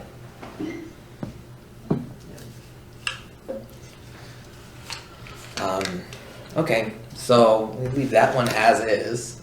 I got your notes on, the screening in E-districts. So, also this meeting is a really good example of why this committee needed to be separate from the planning board. There's a lot of good discussion happening. It's really only possible with this collection of people. So, I really appreciate you all as well. So the street network design is the big thing. Of course, I keep saying everything's a big thing, don't I? A little bit. Traffic. Everyone wants to not increase traffic. And so I came up with a handful of strategies that would be utilized and included in the zoning district. And the big one is no left turns. Since we're gonna have 2 roundabouts, we can have. In theory. Yeah. Get out of here with your pessimism. Okay. One challenge with coming up with traffic mitigation solutions in this district is that we may not be able to have a separate driving route. Like it was always conceived that downtown districts should have like at least two routes through for redundancy, and that helps with traffic a lot, but we don't have the room for that. And of course, John and I thought about this for a long time, to have another route back here, but this lake and this dam and this property line, it's a natural dam, but it's still a dam, and it's really close. I know. I would say that because it is basically the reason why we can't connect a road all the way through, and I mean, if we can't, we might as well not. So we have to lean on Newtown Road to shuttle the traffic, the car traffic. So the one biggest thing is no left turns. Where if you're not waiting on people to make a left turn in, you're not waiting behind them, and then you're not waiting in a driveway to make a left turn out, and you're only making right turns and then doing your left turn by going out.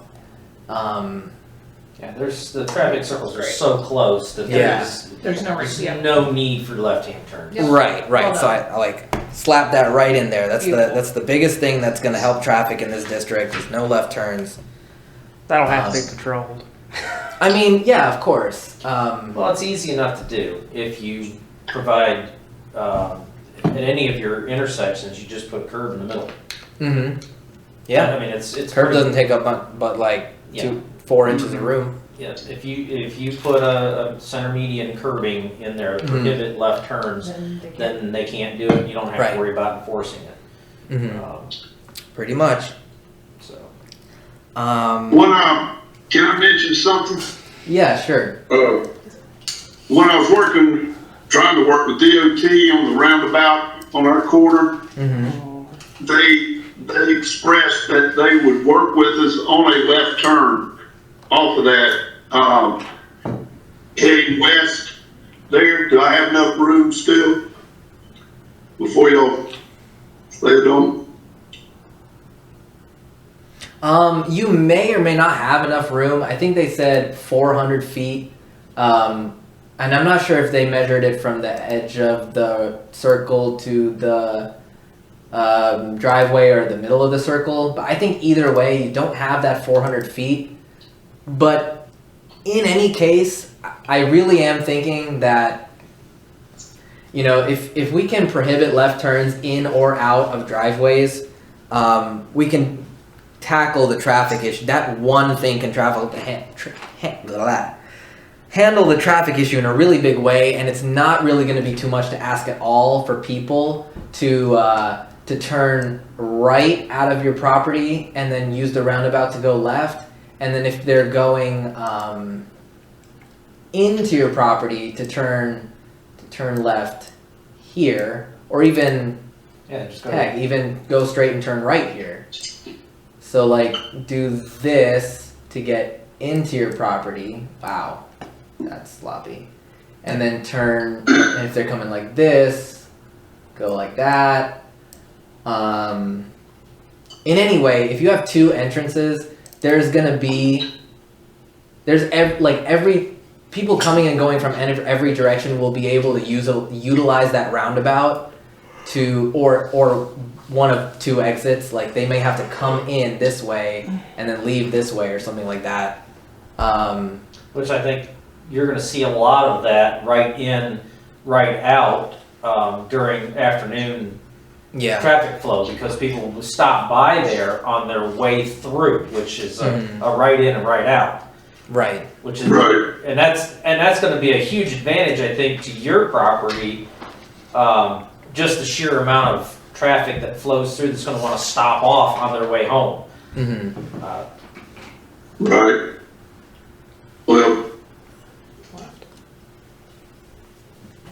Okay, so then the next thing that was conceived was to have a fourth leg, and this doesn't need to be required in the zoning ordinance, so I used considered as language, but a fourth leg of this roundabout would channel the driveways from all of these properties into one entrance.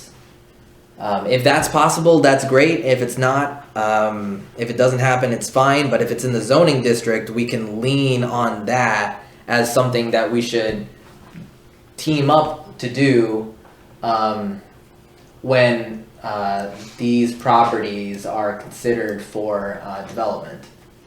That again can be funded through the municipal service district, which I'll get to in detail at the end.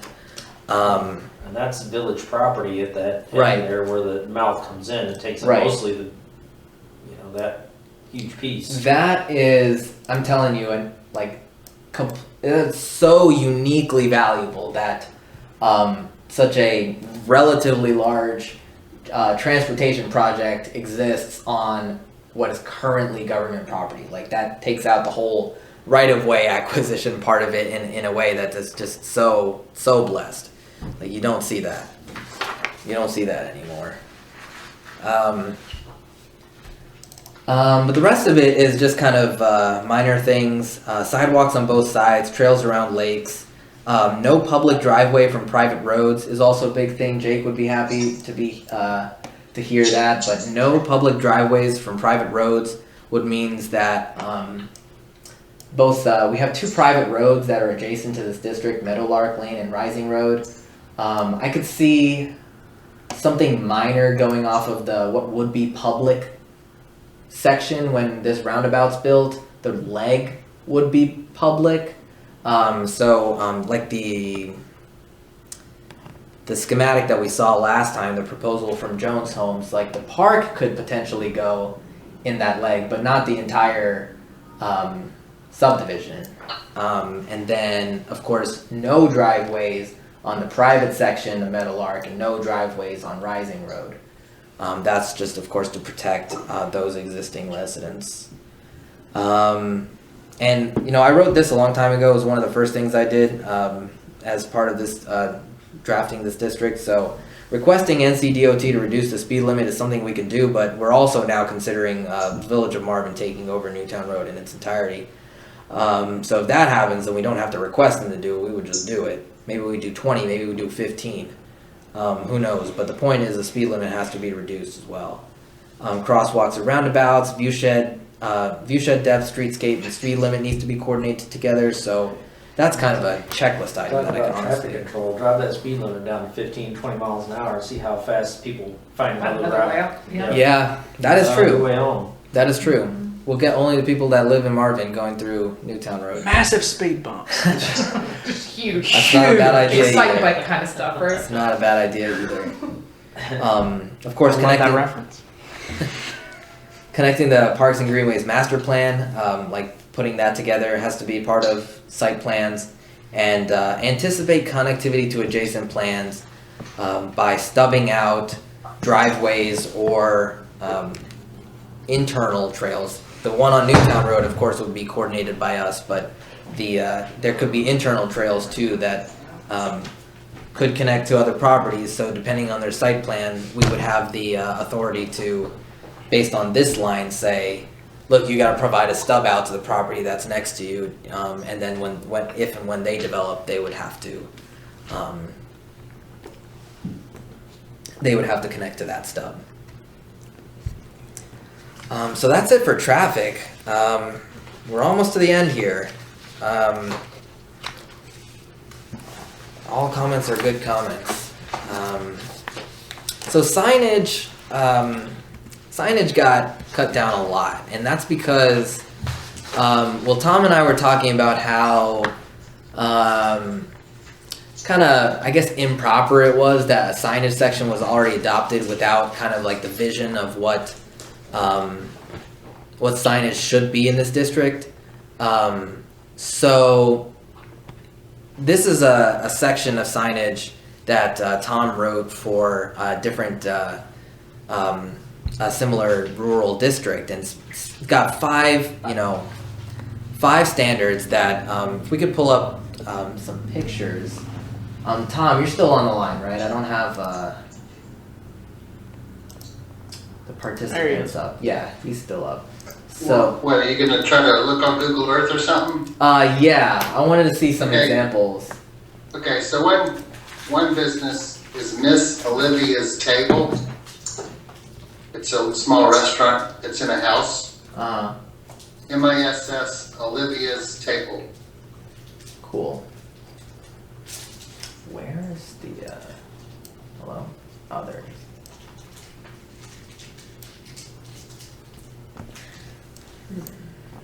So that's it.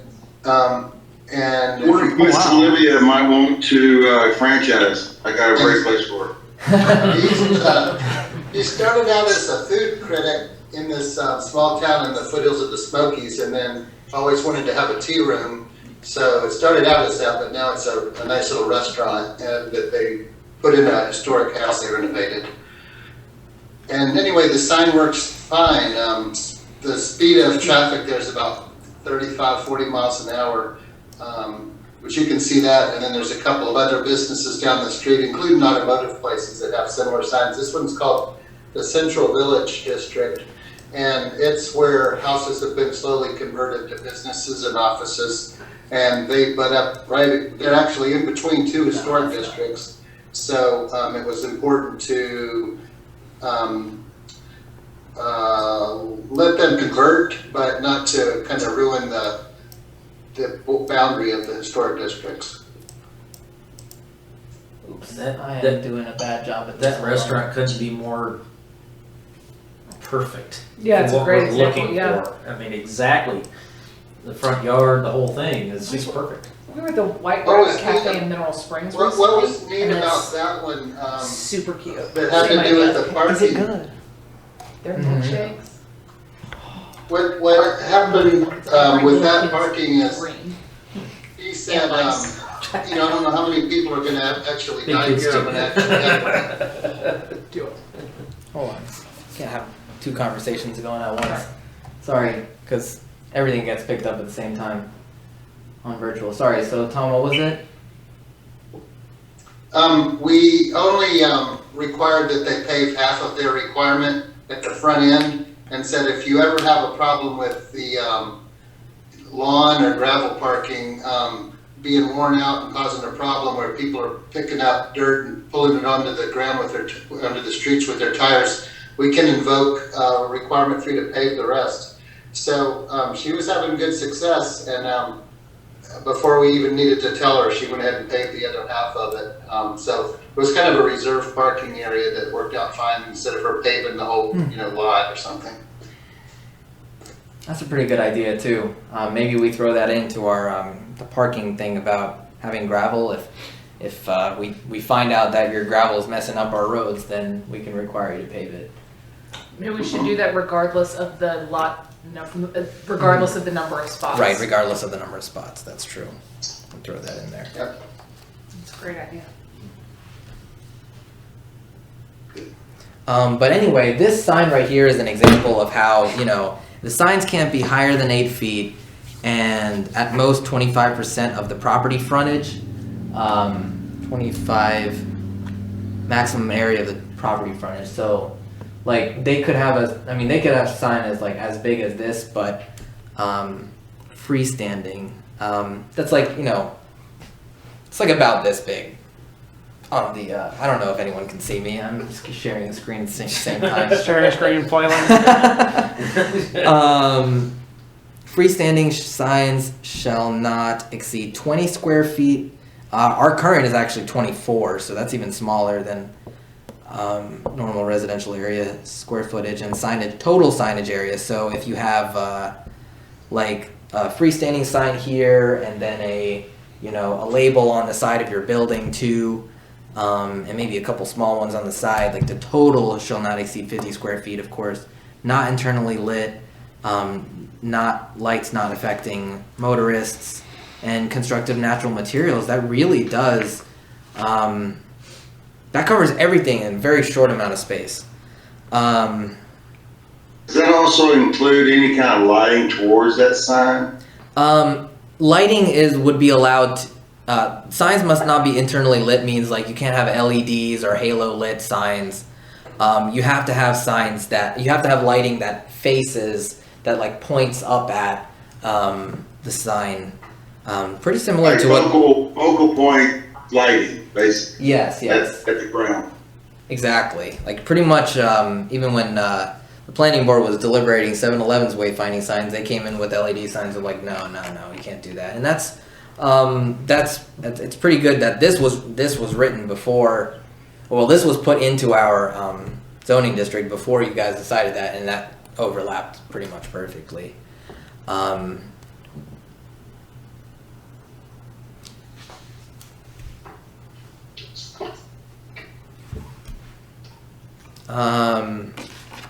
I feel like the simpler the better.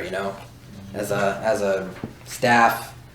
The fewer things you can, go down a checklist and make sure it fits, the better. And the lighting is the same. The lighting is the exact same that we looked at, except I did add temporary seasonal holiday lighting is permitted, as long as it meets Marvin's outdoor lighting ordinance, not to be installed for more than 30 days. I think that pretty much covers it. That was what covers what was brought up at the last meeting. Historic preservation section is pretty much the same, except I think I added grants and other financial credits relating to restoring historic buildings should be considered first when we talked about removing building if it costed more than bringing it to ADA compliance, because there really is a world full of grants related to rehabilitating historic buildings rather than removing them. So opportunity is there. Staff can help. Tree protection and mitigation, like I said, I would lean to our tree ordinance because it's great. It's the strictest in the county, I've been told. And I also added a hefty fine in addition to the mitigation you would have to do. A fine of $5,000 plus $500 per inch DBH greater than 30 inches. DBH is the diameter measured at breast height. That's what they use in the industry. So, we can't demand based on the site requirements that people don't cut down large trees, but we can definitely make people consider working around it. And of course, if there's anything stricter that y'all want to think of. I think if we get into a situation where we don't allow trees to be removed and then things become unfeasible at all, then we don't know what kinds of trees are here, but we can definitely make site designers consider working around as many big trees as they can. And we certainly did with the development of Village Hall. Yeah, we did. I actually saved a big pecan tree. Right in the middle Right in of middle of the, everything. yeah. It'll be in the front yard of Village Hall. Oh, nice. Yeah. So it was a good strategically placed mature tree, it's about 18-inch. It was first 18 inch, tree, yes. So it's good sized pecan, and I think it'll add value to the lot. And we were very worried about, you know, what types of trees we took down over there, what we absolutely had to. I think we only took down 17, I think. total, and Yeah. then those weren't, most of them weren't large. I think there may have been 2 that were around 18 inches, the rest of them were smaller. Yeah. I think there were only 2 that were bigger than 24 inch, but yeah, we require tree mitigation for greater than 12 inches. So we only had to mitigate for 17 trees. That's pretty good. I mean, most of where Village Hall was going was already cleared anyway. So, but basically this tree protection section is basically do what the tree section says. In addition, there's a fine if you have to cut trees greater than a certain size.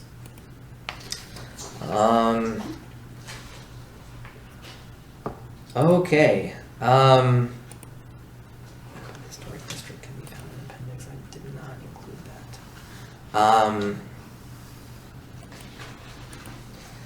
All right. So some exceptions. Let's see. I wanted to say that, you know, there shouldn't be any extra setbacks between properties in the historic district. The heritage district. Let's see. And then I guess one thing that really does need to be brought up here, this is pretty sizable, I guess, setback. But municipalities can't regulate the architecture of residences unless they are in a historic district. So we definitely need to consider as an administrative first step to create a local historic district. Either that or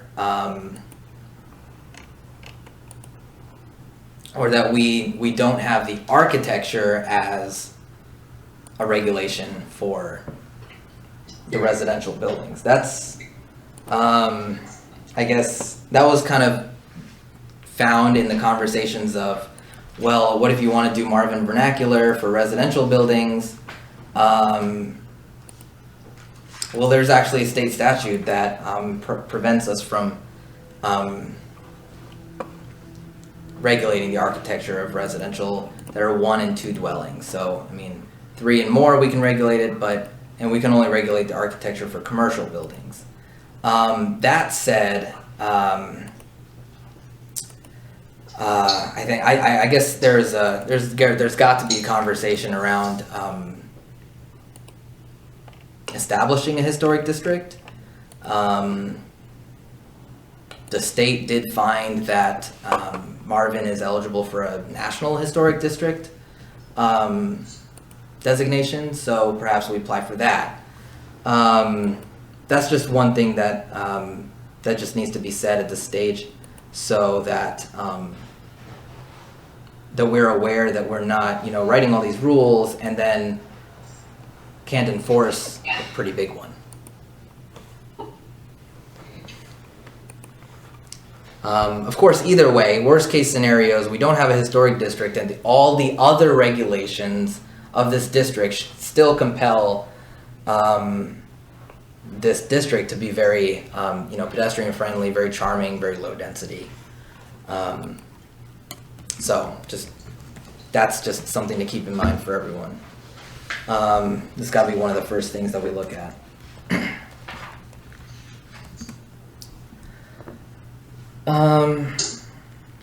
Okay, so the next, I think pretty much this is the last thing. No, it's the second to last thing. So I want to get us out of here by maybe 9:30 at most. So the uses table, again, we went through this uses table as an exercise in this committee. Then a few uses were added on by the planning board. And then this table basically lists all of those uses.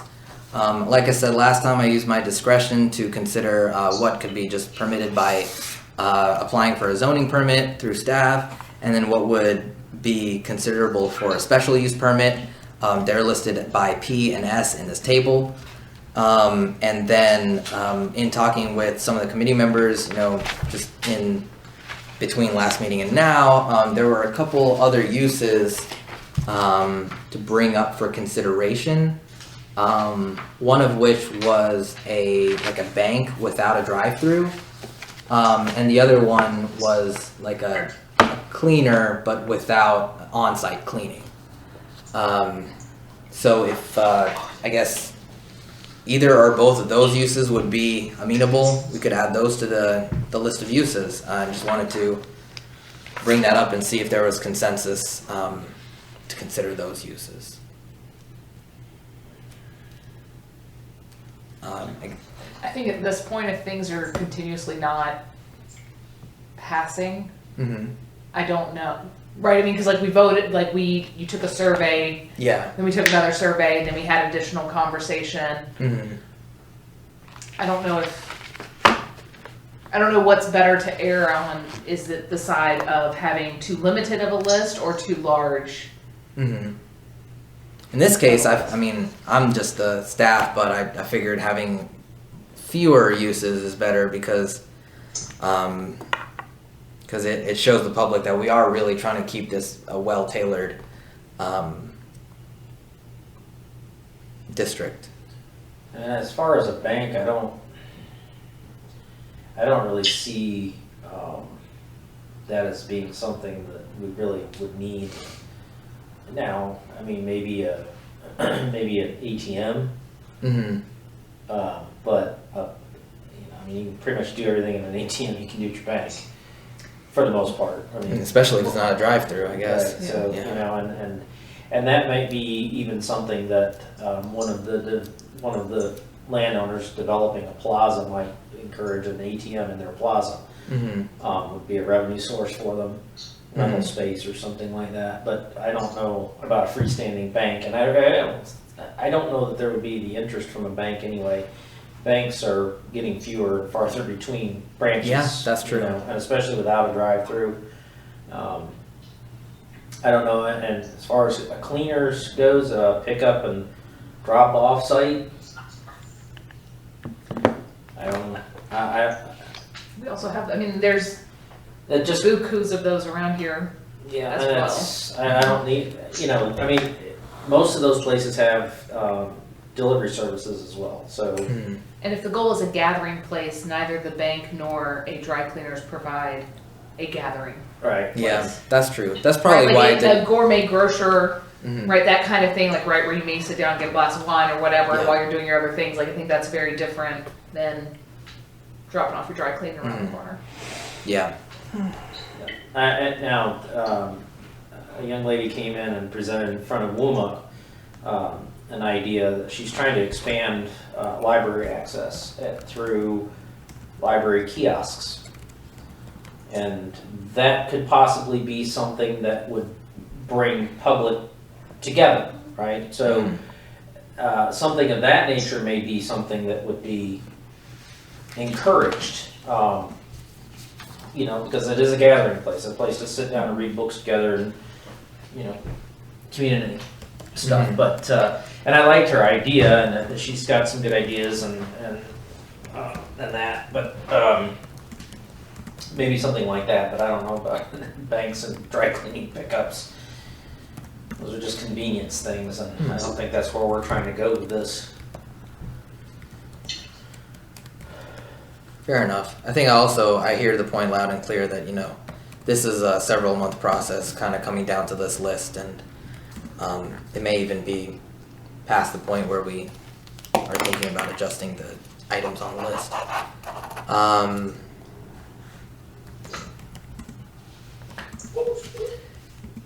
Then I think I would also like to add that in the kind of a heading area of uses, any civic civic minded use can be considered in any district with a special use permit. Would that be I think fair? that's great. Is this the young lady that's doing it for her Girl Scout No. project? No, she lives in Union County, unincorporated, and her and her husband are active with the county because they have no municipality to get active with. So she's on the 2050 planning committee, and he's doing something else, and she's involved in this with the library. So she's young and energetic. Very cool. So she's taking on some things and making some noise. So it's a good thing. Good for her. It's also good that people are coming to WUMA, like members of public finally. Yeah. Yeah, Bjorn was there actually at this last meeting. Cool. Threw some information in there for us, and he's always very informational. God knows so much. Yeah. It's crazy how much he knows. Yeah. So uses expressly prohibited is the next stage, and it kind of goes down into some types of stores because obviously an ABC store is a type of specialty store, and that was probably not going to be something that would be desired in this district. So that was just one example. So here are the the preliminary list of expressly prohibited uses that would, for whatever reason, either be too car centric or gather too much traffic. Like YMCA is on here because like that's supposed to be a like a generic, like, we have the Optimist Fields and you need police officers directing traffic because there's just so much concentrated traffic sometimes when there's like big games. So anyway, so this is a list of expressly prohibited uses which goes with the types of uses. And if you all have any additions or subtractions, you can bring them up now, or if you think about them later, then feel free to email me. The only one that I just questioned slightly, and I maybe I'm just, I don't know, but the consignment store. Mm-hmm. Waxhaw has a couple of small consignment shops that seem to work very well and are very, they don't seem to be like high traffic or gaudy or ugly or anything. They, I don't know. I'm not sure why that's expressly prohibited. I think maybe that might be considered for special use to be decided upon, I guess, as to what they are selling, maybe.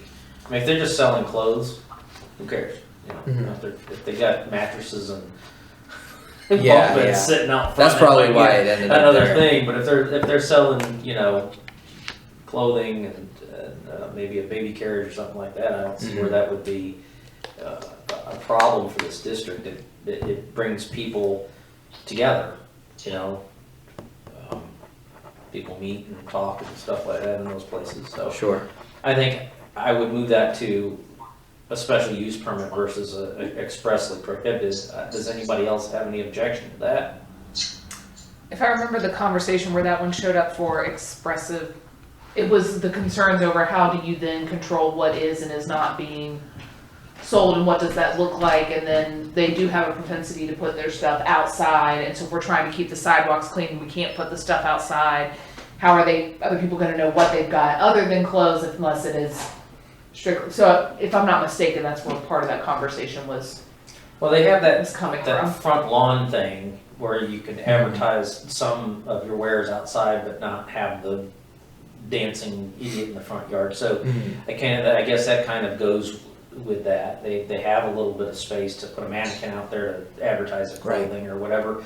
Which you see that in that's small town USA, like Andy Griffith type stuff. I mean, that is exactly the type of shops that we're looking for here, I would think. So I don't know, maybe the special use, if the special use includes it's just for used clothing versus all kinds of these other things, maybe that special use could be somewhat restrictive to the type of business they're conducting. I mean, when you apply for a special use, you have to give the use, correct? So, Mhm. it could either be approved or denied depending on the special use. So I think that would kind of govern it enough to keep it from getting out of control. Yeah, I think so. And if they go outside of the special use, it can be denied. Hmm. It can be revoked, yeah. Right. So that could be, that's keeps you in constrained in what you're doing. So that's the only thing on this list that I was even at all questioning. So I can see why you would say, what your concerns are, but that's Okay. I think I can add that as a subcategory of small retail sales and just say sales of any used products have to go through special use permit in any district. That's pretty simple. Is there any objection to that? We're removing consignment store from prohibited uses and adding it as special uses in all districts? Or not all districts, but all commercial districts. Okay. Hearing none, we're gonna make that move.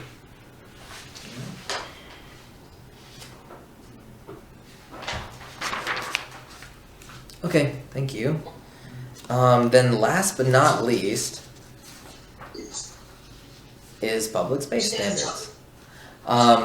This is this is the pinnacle of what makes this district so uniquely Marvin. Like I said, 30% open space requirement in many ways is being required. That is a huge and intentionally large amount of open space. Because that really is what makes Marvin Marvin, the treasuring of all this open space. Spam at 9 o'clock. But on the other hand, I've provided many ways for otherwise unactivated areas of a development to be open space. This is something that I guess would need, to wrap your head around this in this way, but there are some lake areas, some wetland areas in these properties, and they could be the lake itself, like the area that the lake consists of, could be considered part of that 30% open space because, when you're standing around a lake and you can fish in it, like the entire lake that takes up all that area and all those fish are swimming around, that is an amenity. That is a public open space, but only if it's public. So if there's a lake around it, there's a fishing pier, something of that sort, then the lake itself could count towards that 30%. And the wetlands the same. There's McAlpine Creek Greenway, and you walk through the wetlands and you see beyond you so many, hundreds of feet of depth of just woods, right? The ability to walk through these wetlands is also an amenity that could be tapped into, that if there was some sort of wetland boardwalk type of park, those wetlands could be considered as open space. So that kind of encourages developers to make the most of their land while also giving them an opportunity to meet those 30%, that 30% requirement in creative ways. Is it standard to allow them the opportunity to buy themselves out of that 30% requirement? To have a fee in lieu is a pretty standard thing. We don't know what we don't know in terms of development, but I've also provided that they can't be reduced to any less than 20%. That $50,000 per acre amount that I picked is also intentionally very large. That one would compel people to think about ways to not have to do that. And two, if they needed to, they would weigh, okay, I gotta pay, $150,000, and then that money would then come to the village for us to do something related to parks and greenways with that money. And that's something that we've exercised, Village of Marvin has exercised many times. Yeah, it gives us a way to where, and let's say we have a development that we have our greenway on one side of the road, not the side that they're on. They're still required to do that, so they give a fee in lieu. We use that to develop more trail in some other areas. Yeah, where or we're- maybe a crosswalk or something or like that. So it goes back to the village from development of more greenway space and open space and such. So it's a great thing in that Yeah. regard. Should we be charging as much as it costs to buy an acre of land in Marvin? I mean, that's roughly why I picked 50,000. Okay. We could bump it up to 70,000 maybe. That's hard to say. Yeah. I mean, like, I know it varies, right, but I'm just wondering, Yeah, that's roughly Like where the- that number came from. Like, and kind of rough estimate of how much land costs. I think okay. those costs might be increasing now. We honestly could look at what the DOT is charging us for right of way and then use that exact number. I was just curious. Yeah, and this stuff all adjusts, just like we had a major increase in on the reval with taxes. Well, that just bolsters the retail. So, you go from 1 year to the next, it could be double that in 3 years. Who knows what the market's doing? Yeah. So, it's hard to pick a really good number there, but I think that's a good start at least. Yeah. And we can also submit our own zoning text amendment. Like, And they have to go through a process to get that approved, right. They can't just say like, I don't feel like it, here's $500,000, I will take 10 acres less. Yeah, they have to get that approved by Okay. all three boards. That's Okay. pretty much. There has to be a good reason. That they're okay, not Yeah. just because they just want to develop more. There Okay, has to be a good Right. reason Fair why enough. it needs to be. And, Right. Like that's why I started off the question by we don't know what we don't know. If they're like Right. physically incapable of providing 30%, which probably won't happen and will further not happen because there's such a steep fee to not do that.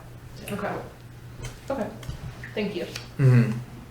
But we just have to provide the means for a little bit of flexibility. Okay. And anyway, so this section basically in great detail explains how open spaces can be constructed and where, and how pedestrian amenities and the general pedestrian experience can be amplified and improved in all sorts of ways. So like I said before, crossings with that are raised and with different materials, like the routes that pedestrians would take, whether they walk to this district or they came by car and they're walking through it, has to be considered during the design phase. That's also pretty unique. A lot of districts like this just look at how you drive there and don't really consider how you walk there or walk through it. So I think this is a really good step to just kind of make it a requirement that you look at how pedestrians travel through various parts of the district in the design phase.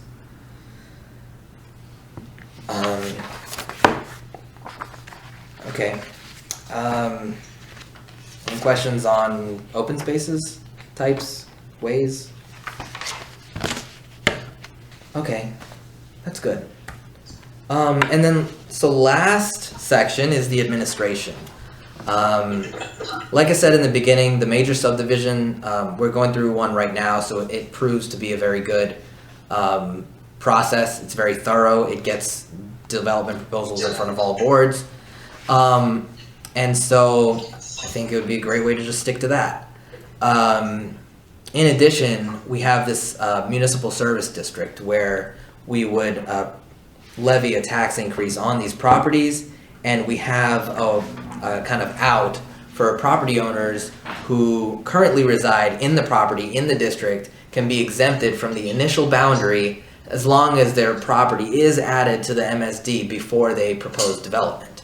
That's the way to help Scott Lett and others not have to pay like 4 times more in taxes when they're still just living on their property.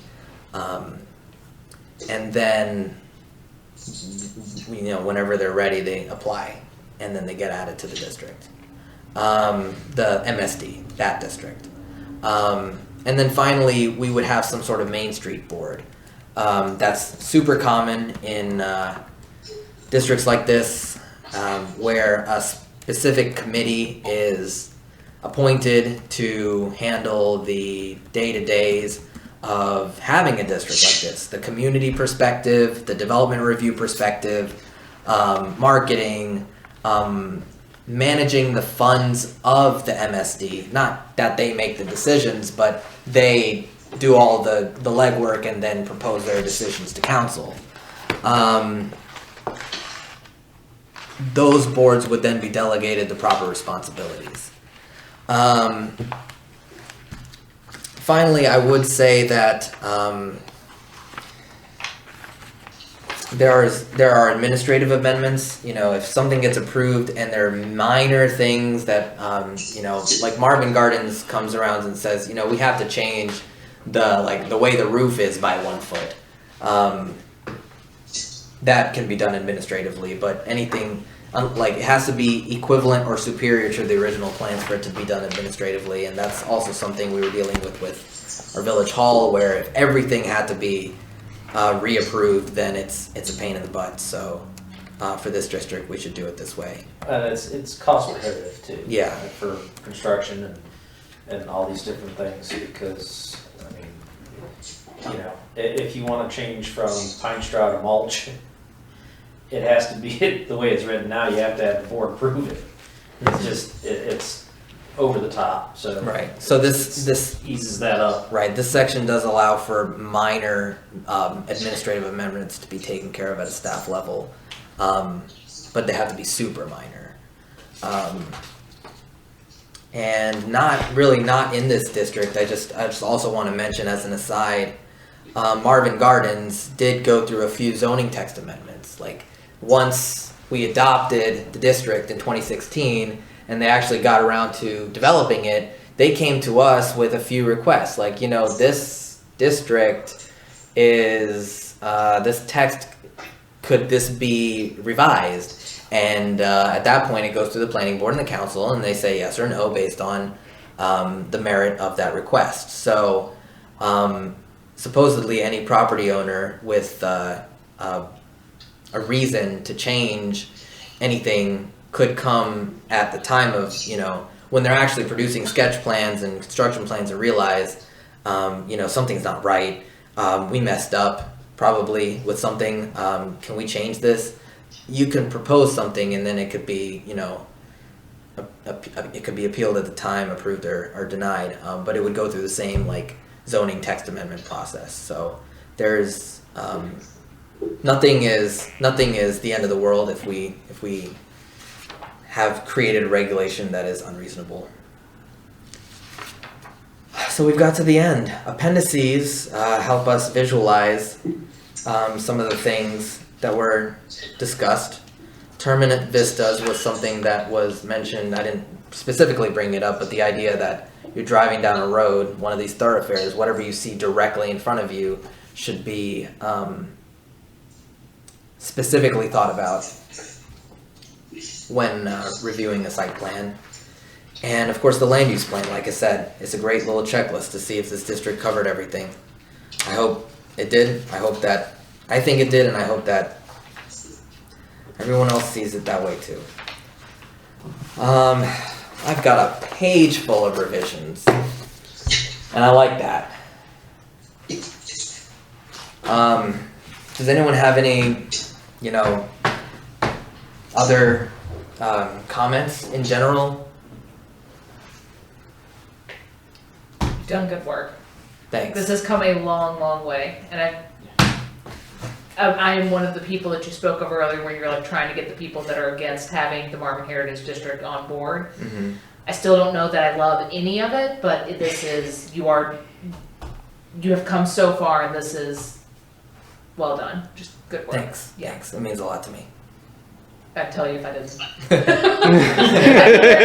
I felt any other way about it, so. I'd hope so. Yes, this is, yeah, good work, Rohit. No, I think it's moving in a really good direction, and you've done a tremendous amount of work on this. Yeah, it's thanks. very evident, and I'm liking the direction it's going at this point. I Good. think every Thank time we have one of these meetings and we discuss these different points, we find some things that we want to tweak, and sometimes bring up some good points of some things that could get slid by that, trying to cover all these bases. Mhm. But I think it's pretty tight at this point. Mhm. I think we've Yeah. found all the little loopholes and such, and closed Yeah. them up for the most part. I mean, obviously, if somebody looks at it long enough, they'll find something, but. Right. And like I said, we can always initiate a text amendment ourselves if we find something that was missed. And with those thanks also go to Emma, who's helped me on the back end for this committee since the beginning, and also of Tom, who's worked very hard on this with me throughout the past couple of months. So, I guess that said, we can move on to the next item on the agenda, which I will try to make very quick, which is the discussion of the Marvin Heritage District Strategic Plan timeline. So with really these kind of minor tweaks coming along, you guys will have another chance to see this in your July meeting.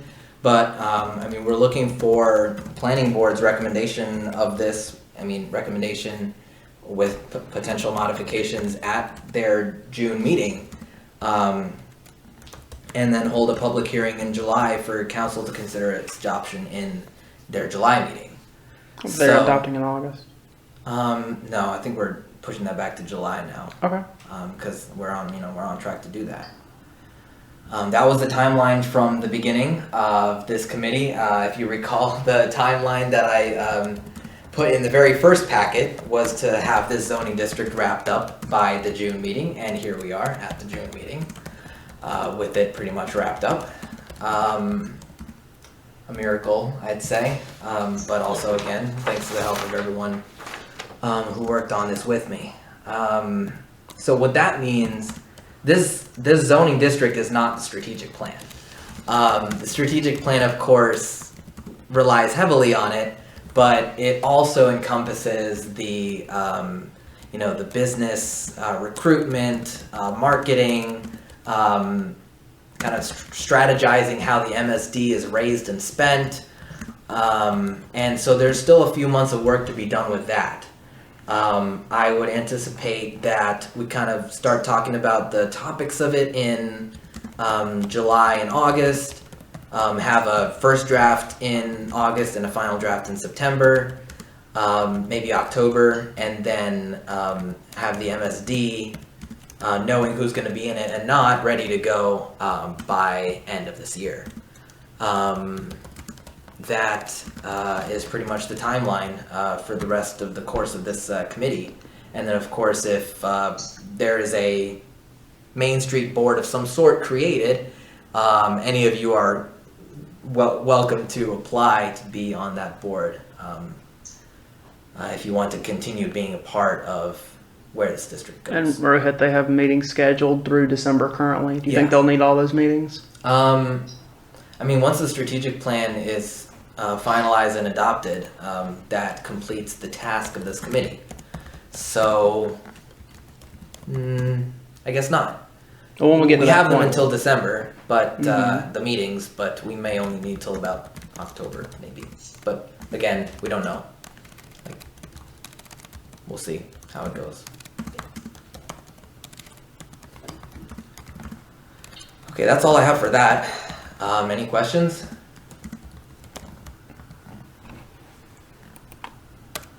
Okay, hearing no questions, we'll move on to the review of action items. You will revise the form-based code with the committee's recommendations and submit it to the planning board. Sounds good. Short, sweet, and to the point. I thought that was gonna be like. No, no, I'm not itemizing all that. Great, committee comments. I guess we'll start with Melinda. I'll reiterate what I said Yeah. before, just well done and good work, and thanks to the public people for pitching in their opinions and for sharing their information, and to council's support and backing us up as we go through this process. Mm-hmm. Thank you. Tim? Tim? again, I appreciate all the work and effort. And I'm the guy that's suggesting some type of financial institution. If we're talking to something akin to Mayberry, they've got a little bank, and Taylor I go to sometimes just to let my pants out or put in some cuffs in my pants. They do little pickup dry cleaning, so it's not I'm not talking about a huge bank, but with all a lot of people in Marvin that might need to wire some money or do some banking, and there is a lot of conversation and people you meet at the bank. So I just thought maybe if we left it open, it could give a little latitude there as far as having some things that people use. Mm-hmm. I think I guess the current stance of this list was narrowed down through a pretty, pretty intense process, and if somebody wanted to propose a bank, they could always propose a zoning text amendment. It wouldn't be that crazy. It's like a $300 and a couple of months to just say, hey, I would like a bank, and if you really want it, then you could always appeal to have it added to the list. I mean, it's not in the prohibited list, right? It is in the prohibited list, actually. It is? It is on Yeah. the prohibited list. Right, but then, I mean, that's still just a zoning text amendment to say, Okay. hey, take it off the prohibited list and put it on the permitted uses, please. If a bank really wanted to come in, it's not end all be all. Nothing in this is end all be all, because anyone, when it comes down to it, they could submit a zoning text amendment and it could be considered for its merit.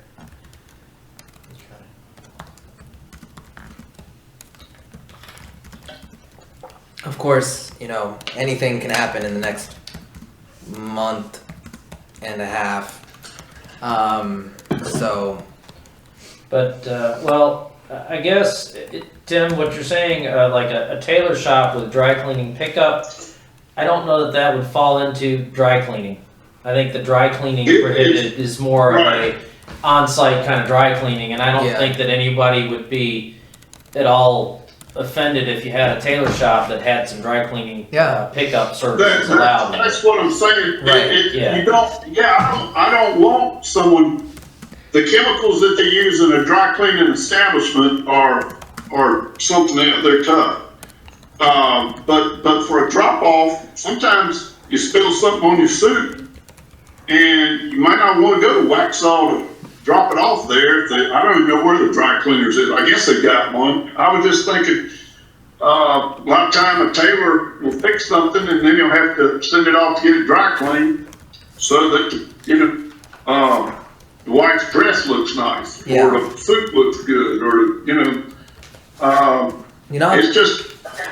I don't know. I didn't think it was a big thing. And on a bank, the way banks are evolving, sometimes they're like just a little. I think we saw a small little drugstore that's in Valentine somewhere.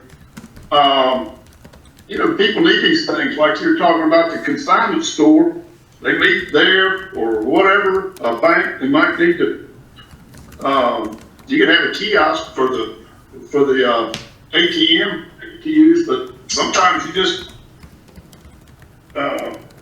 you might need a bank. If someone can, I don't have any plans for it. I haven't got any bank that's been talking to me, but sometimes, you're talking about something that like Mayberry might have. Well, they had a banker. They had most of these services. They probably had a clothing store too.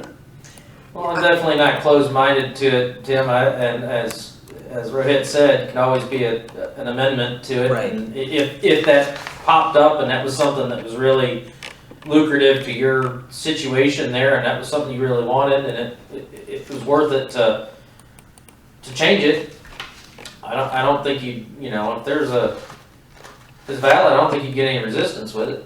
Yeah, and I would even go as far as to say as like if someone like these table of uses, especially the permitted ones, are kind of loose intentionally. So like if someone said, I want to have a tailored and have drop-offs only, a zoning administrator could potentially at that time say, all right, that falls within the spirit of a tailor. Like, you're not doing the cleaning on site. Let's just fall Right. within that. Yeah. Right, Exactly, and that's right. And that Yeah. might even just be like, right. that might even just be permitted. Like, the zoning administrator might just say, all right, that That's all I was thinking, and, anyway, I'm not talking about a drive-through bank, and I wasn't talking about an on-site dry cleaning, just something to accommodate people on, some of these things they might need.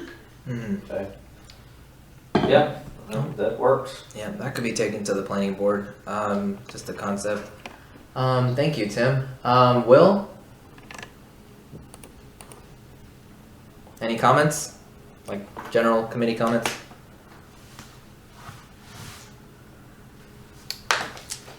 Okay, we'll come back to you. John, comments? Yeah, and I'd like to just sort of say, when you originally proposed the idea of this type of zoning ordinance, it was something that was foreign to me. But, now that I'm seeing this product, I'm extremely, pleased with what's transpired. I really like what I'm seeing, and understand it better. Thank you. TJ, comments? Yeah, I kind of agree with that statement. I'm very happy with the direction of this. Makes me actually want to stay here, which is not a position I was in a year ago. So I like the direction that everybody's taking with it. I really do. I'm in favor of it. I'm not opposed to it at all, and I'll make that very clear. So I think you've done a great job too. I really like the direction. I really, really do. My favorite thing is taking control of Newtown Road and dropping the speed limit down to about a half a mile per hour. That would be wonderful, but within reason. But that would be a wonderful thing to make this thing walkable and make it where you're not concerned that your kid or your animal or whatever is going to walk out the street and get hit by somebody going 90 miles an hour. So, that's 35 miles per hour in front of my house, and I don't know the last time I saw a car actually go 35 miles per hour. Yeah. Last time you saw me drive by. Well, I think the average speed in front of my home is probably 55. Something like that. Yeah. So it's ridiculous or act that way. But I like the direction of this, and I think it has tremendous benefit. I'm not worried about the density aspect of it. It's really not. I think controlling traffic speed is the best thing possibly happen in this town. That's what makes this dangerous. The only reason this town is dangerous is because of idiots driving too fast. Volume going slow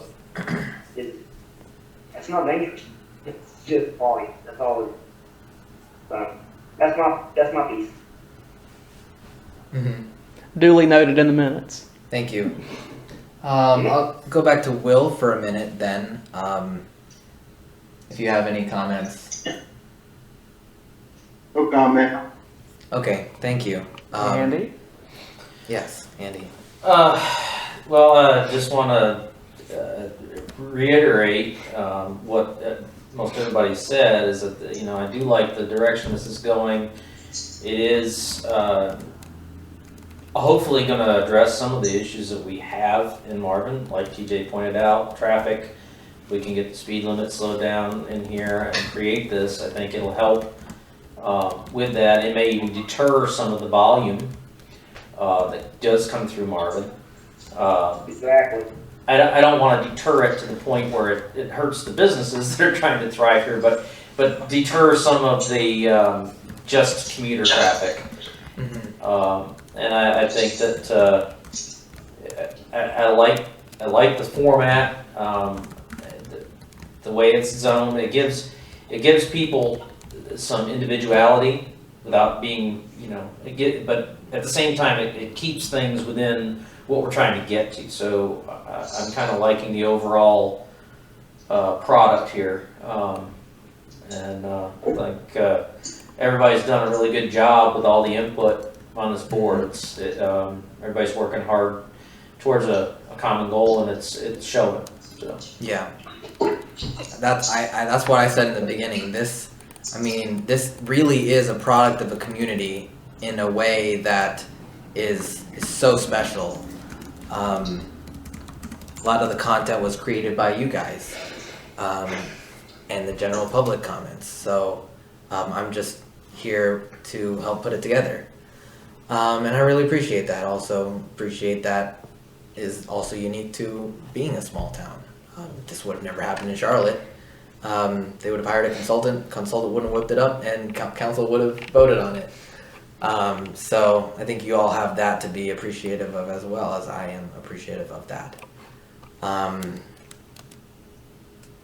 So with that, there's nothing left but adjournment. Can I get a motion to adjourn the meeting today at 9:28 p.m.